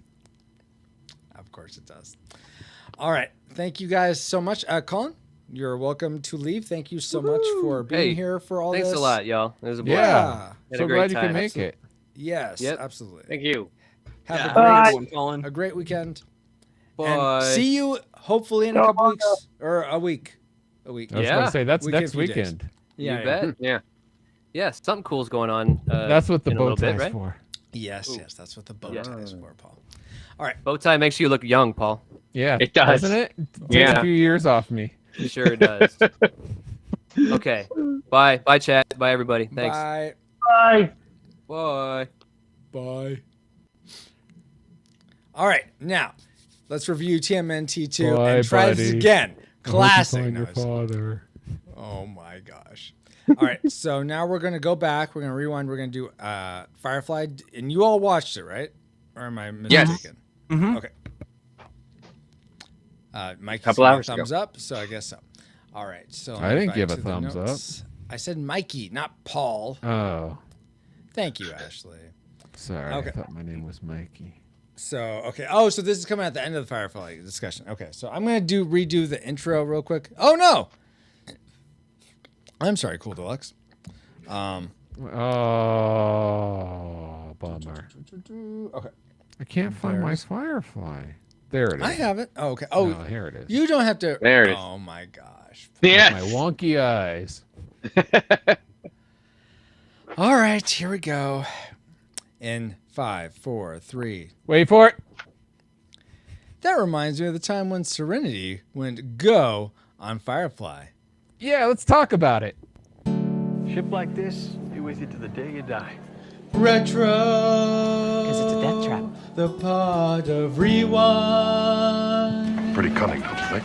They were robbed of time, young Indy made them poor. Burnt out on dullness, what was it all for? With Firefly now, what reviews will they find? The hero of time, retro of rewind. We gotta go to the crappy town where I'm a hero. Alrighty, we are back for another view of Firefly. We're going episode by episode, making our way to our Christmas episode this year, where we're going to cover the movie Serenity. Paul, what episode are we covering this time? This time we're reviewing episode 8, titled "Out of Gas." It was, I was going to say released. It aired on October 25th, 2002. Do you have a one-sentence plot synopsis for this episode, Captain? Yes, there is an explosion on the ship that causes life support to go out. So Mal has everyone leave as he tries to stay because they sent out a beacon that can hopefully get someone to help them. And then he gets shot and has to somehow fix the ship after that. I love my captain. Indeed. So let's go around and say what we liked most about this episode, what we liked least, and also who our favorite character was or who we connected with the most this time. So let's start with that. The classic makers, as you might say, for Out of Gas. Drake, let's start with you. What did you like most about this episode? Oh, what do they like most about it? And also, have you seen Firefly before, or is this your first time? Yeah, no, I've seen it before. Okay. I actually hadn't watched the Blu-ray that I got. I saw almost every episode. I kind of binged them just before the movie came out because they were airing on Sci-Fi at that time. Okay. Oh, cool. I was about to say, you saw them when they aired. That's a good trick, because that was hard to do. But on Sci-Fi, No, I that makes tried sense. to see them when they aired originally, and then the show was canceled. Yeah. Literally, like, I went, oh, that show looks neat. I'm going to go watch it next week. And it was done. There you go. Thanks, Fox. Yeah. Yeah. Okay. So wait, what was your favorite thing about the show? Okay, so my favorite thing about the show, my absolute... This episode, I mean. Yeah, this episode, sorry, yes. Was, well, maybe I should do all that then. That line, yeah. I love that because I was thinking, as an engineer myself, I was thinking the same thing. I was like, that's brilliant, where they will force them to stop to yeah. And I was like, that's Exactly. brilliant. And then he goes, well, maybe I should do that. And then I was just like, yes! It's almost like not giving up your anger high ground, but Yeah. still capitulating to the Yes. better answer. Yes, exactly. I think I've got the quote here. He was yeah. going on a bit, and then Wash says, it boosts the signal, but even if some passerby did happen to receive, all it do is muck up their navigation. Mal says, could be that's true. Watch says, darn right it's true. They'd be forced to stop and dig out our signal before they could go anyplace. Yeah. Well, maybe I should do that then. Yeah, exactly. Yeah, Yeah. yeah. That was my classic maker too. Is that line? And there's a lot of good. wow. Well, it was pretty that was- classic. That was terrific. Absolutely. Yeah. Absolutely. Kijos, how about you? What did you like most? My classic maker had to be Mal in this one. Just Yeah. the way he handles himself as the captain, right? Like, Mhm. he's good in other episodes. Don't get me wrong, but Yeah, in yeah. this episode specifically, he really like takes the cake of caring about his crew, his ship, Absolutely. and why he's doing it. And I love that they have it on the background of all the memories of him getting the ship and everything. Yes, and all the crew. Yes. I think that really like speaks to why he cares so much. I love his character in this episode. Yeah, and all the flashbacks, all seeing how all the crew sort of got on there, like seeing how Zoe at first didn't like Wash, and then they end up married, and Kaylee wasn't originally the engineer, and Jane was on trying to get them for a bounty, but then switched sides. Just all those little moments leading up to the very end when you saw how Mal chose Serenity. Yeah. I love kind of all poetry those to it. elements. Yeah, it did. And I thought they interweaved it with what was going on, and they sort of did this like it started in this present, then they backtrack, and then they go then they flashback, and they would sort of like you finally met up to that point at the very start, and then it went on. I loved how they achieved that.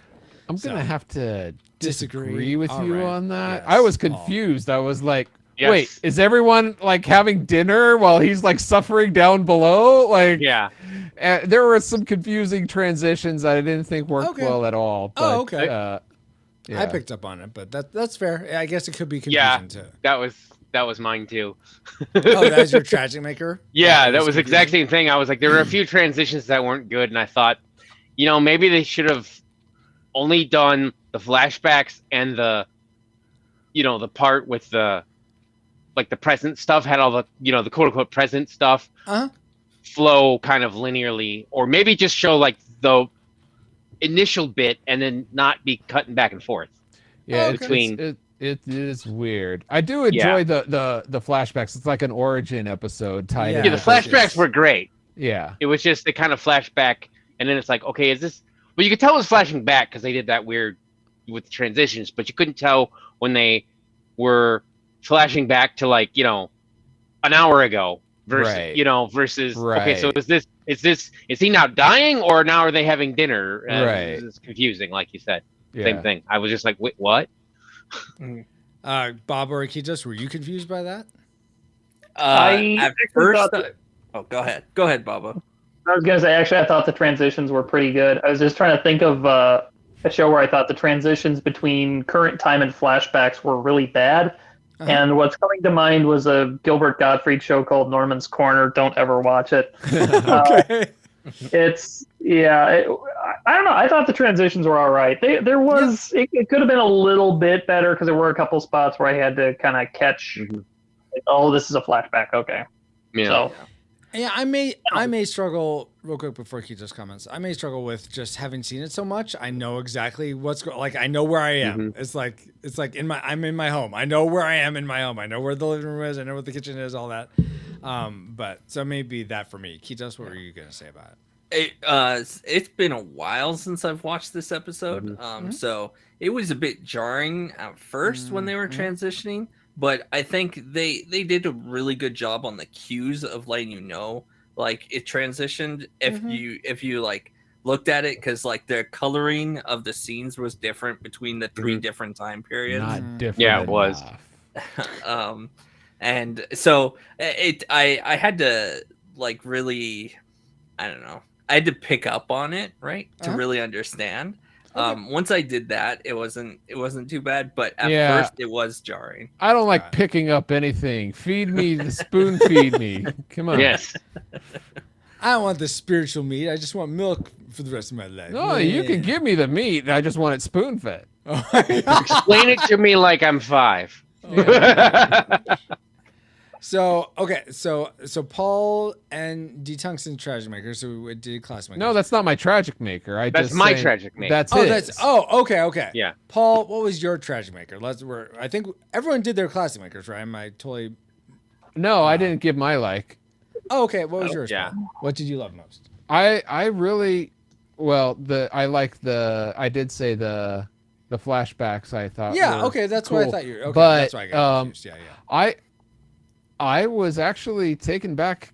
There were some scenes that I was like tensing up, like this is getting intense, and so to actually make me feel that they did a good job. I mean, it wasn't like that throughout the whole episode, but there were moments, and I was like, "Oh, wow, that's awesome." Yeah. Do you remember one in particular? I'm just curious. I don't know. Mal's dying. I don't remember nothing. There's not a particular scene that stands out better than others, but there were I just remember going, "Okay, lighten up. It's just a TV show." Okay. Nice. Very cool. All right. Well, let's go around and do our Tragic Makers now. Though Drake did his. Kitos, what did you hate most about this episode? So for me, most of the episode, in fact, all the episode was great, right? Mm-hmm. Oh, wait, let me guess. There wasn't enough of people trying to get papers through bureaucracy to the next bureaucratic department. You just missed that. You can bring that up all you want, but that was funny. Okay, at least that was funny. I was about to say you're probably not wrong, but wow, that was a deep cut for our fans. Yes. Yeah. So, no, the Tragic Maker for me for this episode wasn't actually like any particular thing in the episode, but it's the fact that just watching it in the context of the rest of Firefly, I can't help but feel like this is a filler episode. Like they created it to fill. Yeah, it could come at any point. Yeah. It doesn't really tie into anything before or after it. There's no hands of blue. Come on, move the story forward. I think it does a bit more than that by giving you sort of emotional grounding and how these characters came together and hearing about but save that for the first episode then. No, people are going to get bored with that. If you don't care about these characters, you're not going to care about where they came from. You have to have some emotional investment in them first, and then you care about where they came from.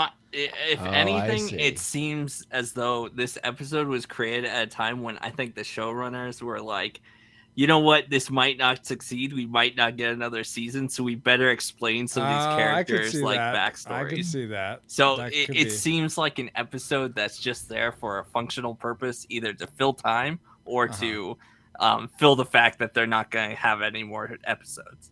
And so that like detracts from the episode for me. I also am pretty sure that Gina Torres, who plays Zoe, was like on her honeymoon at this point with Lawrence Fishburne, and that's why she's not in it very much. Cowboy Curtis? Yeah.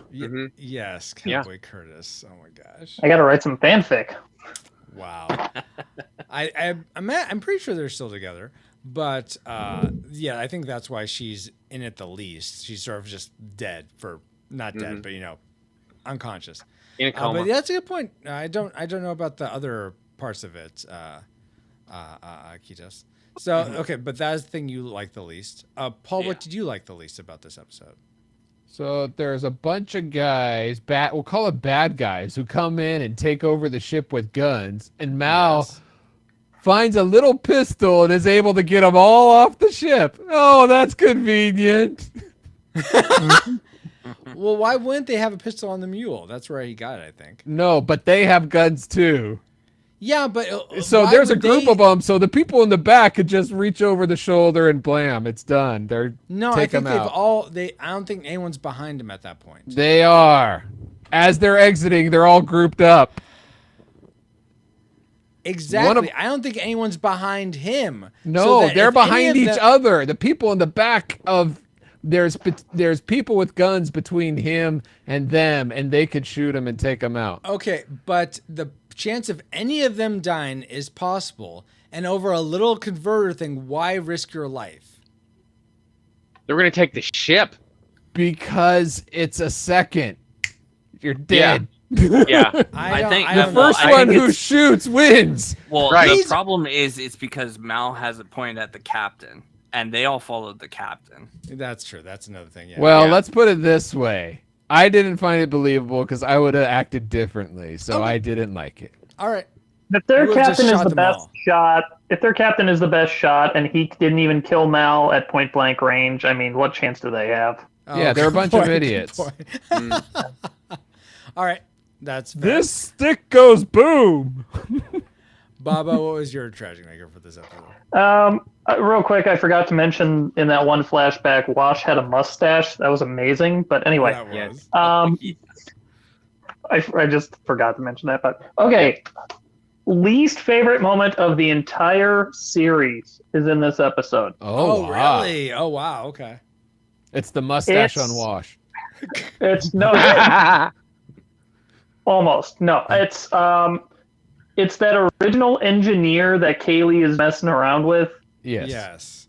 I don't buy Kaylee being with that guy in the slightest bit. Oh, interesting. I mean, That's a good that scene. just the fact that Yeah. she's messing around with a guy like that, let alone tolerating him, Yeah. I don't understand, and that feels like a fan fiction thing that I would just kind of dismiss as like, whatever. That's your own little fantasy. This is canon. This is in the show, and I don't totally get the whole Kaylee Simon thing either. But at least Yeah.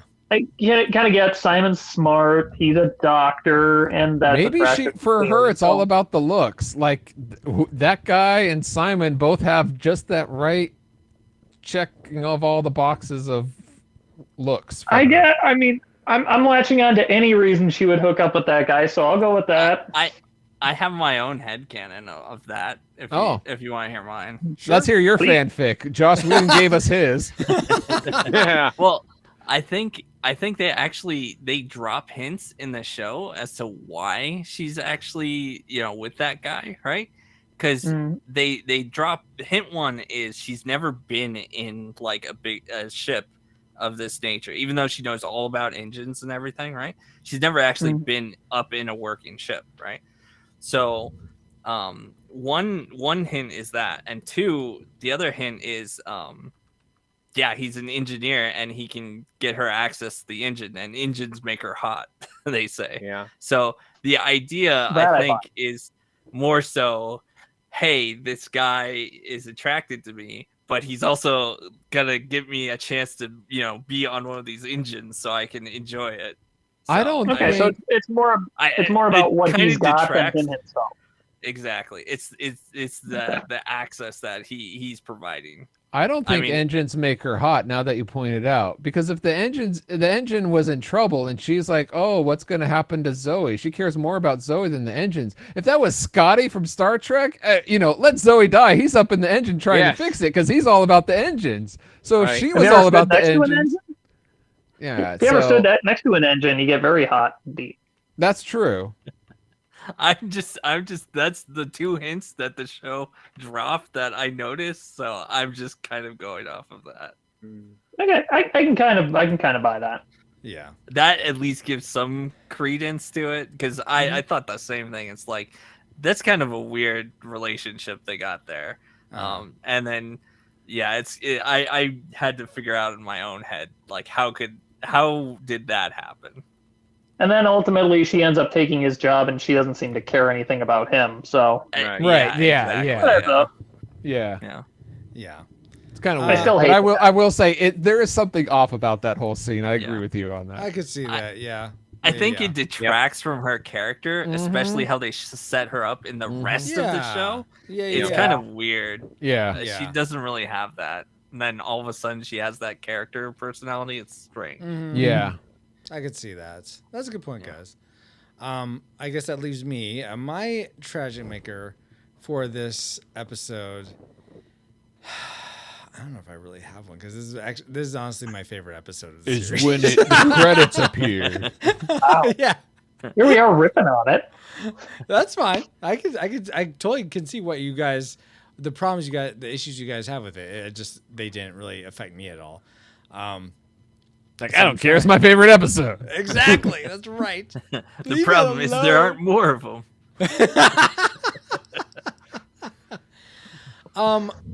Though I mean that sense that it is a filler episode, it could happen anywhere. That is a good point. Like it doesn't really tie in with anything anywhere. I guess.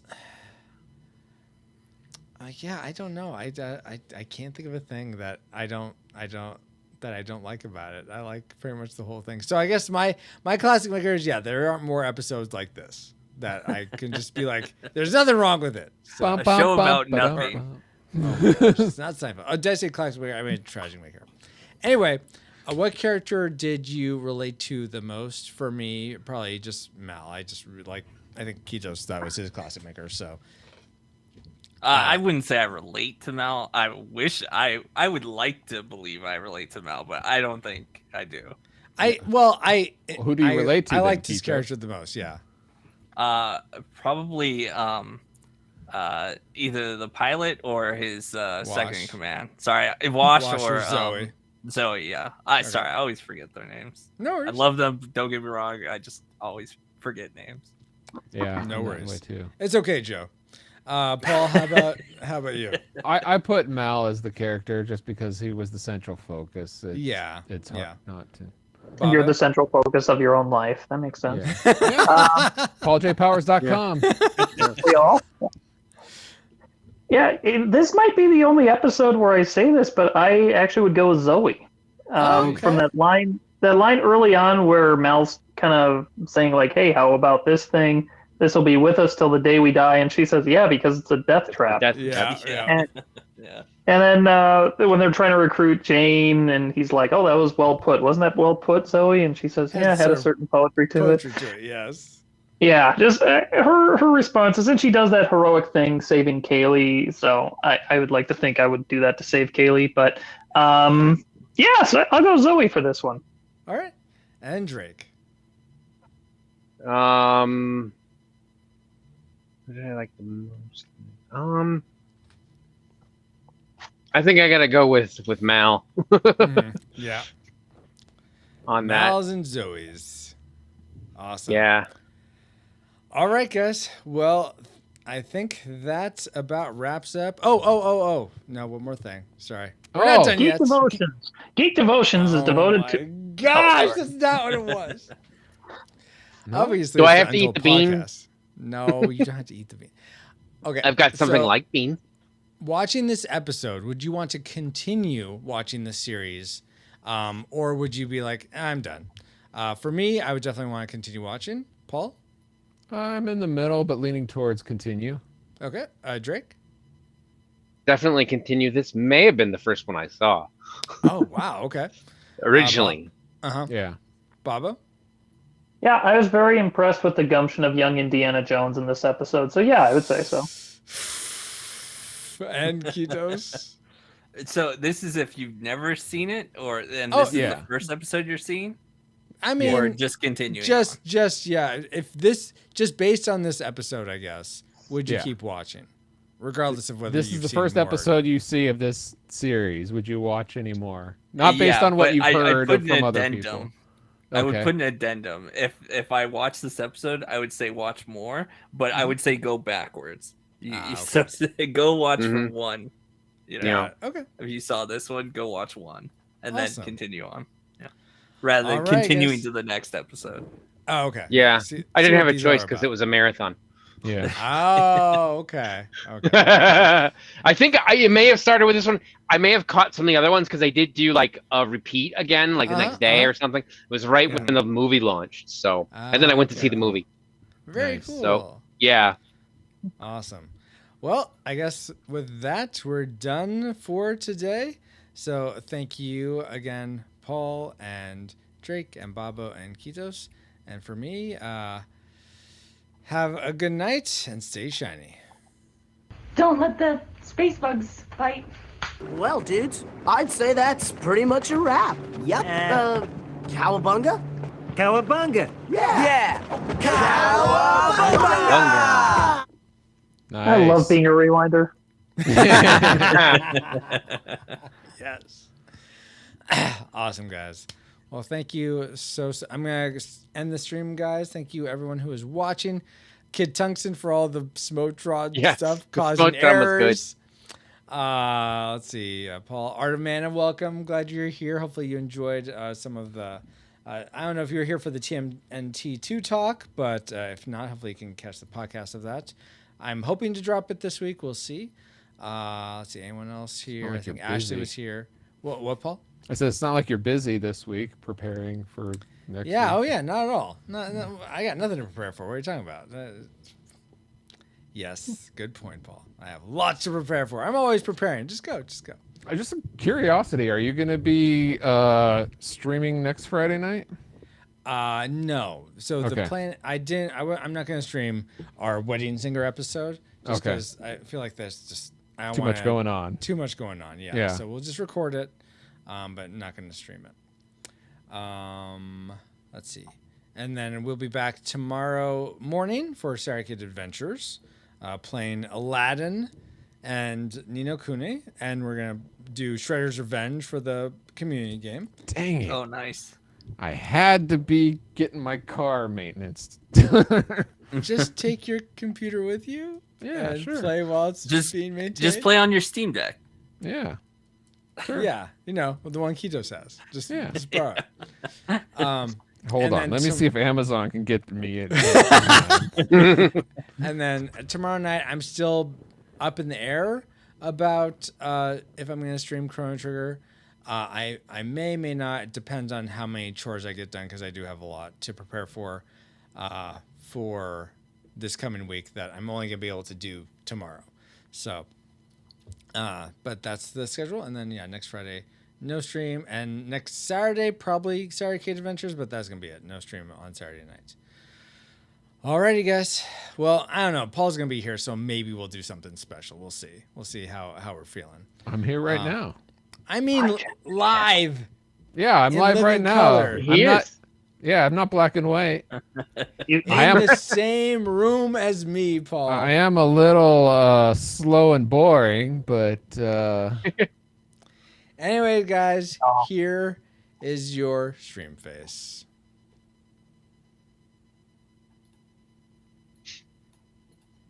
Oh my gosh.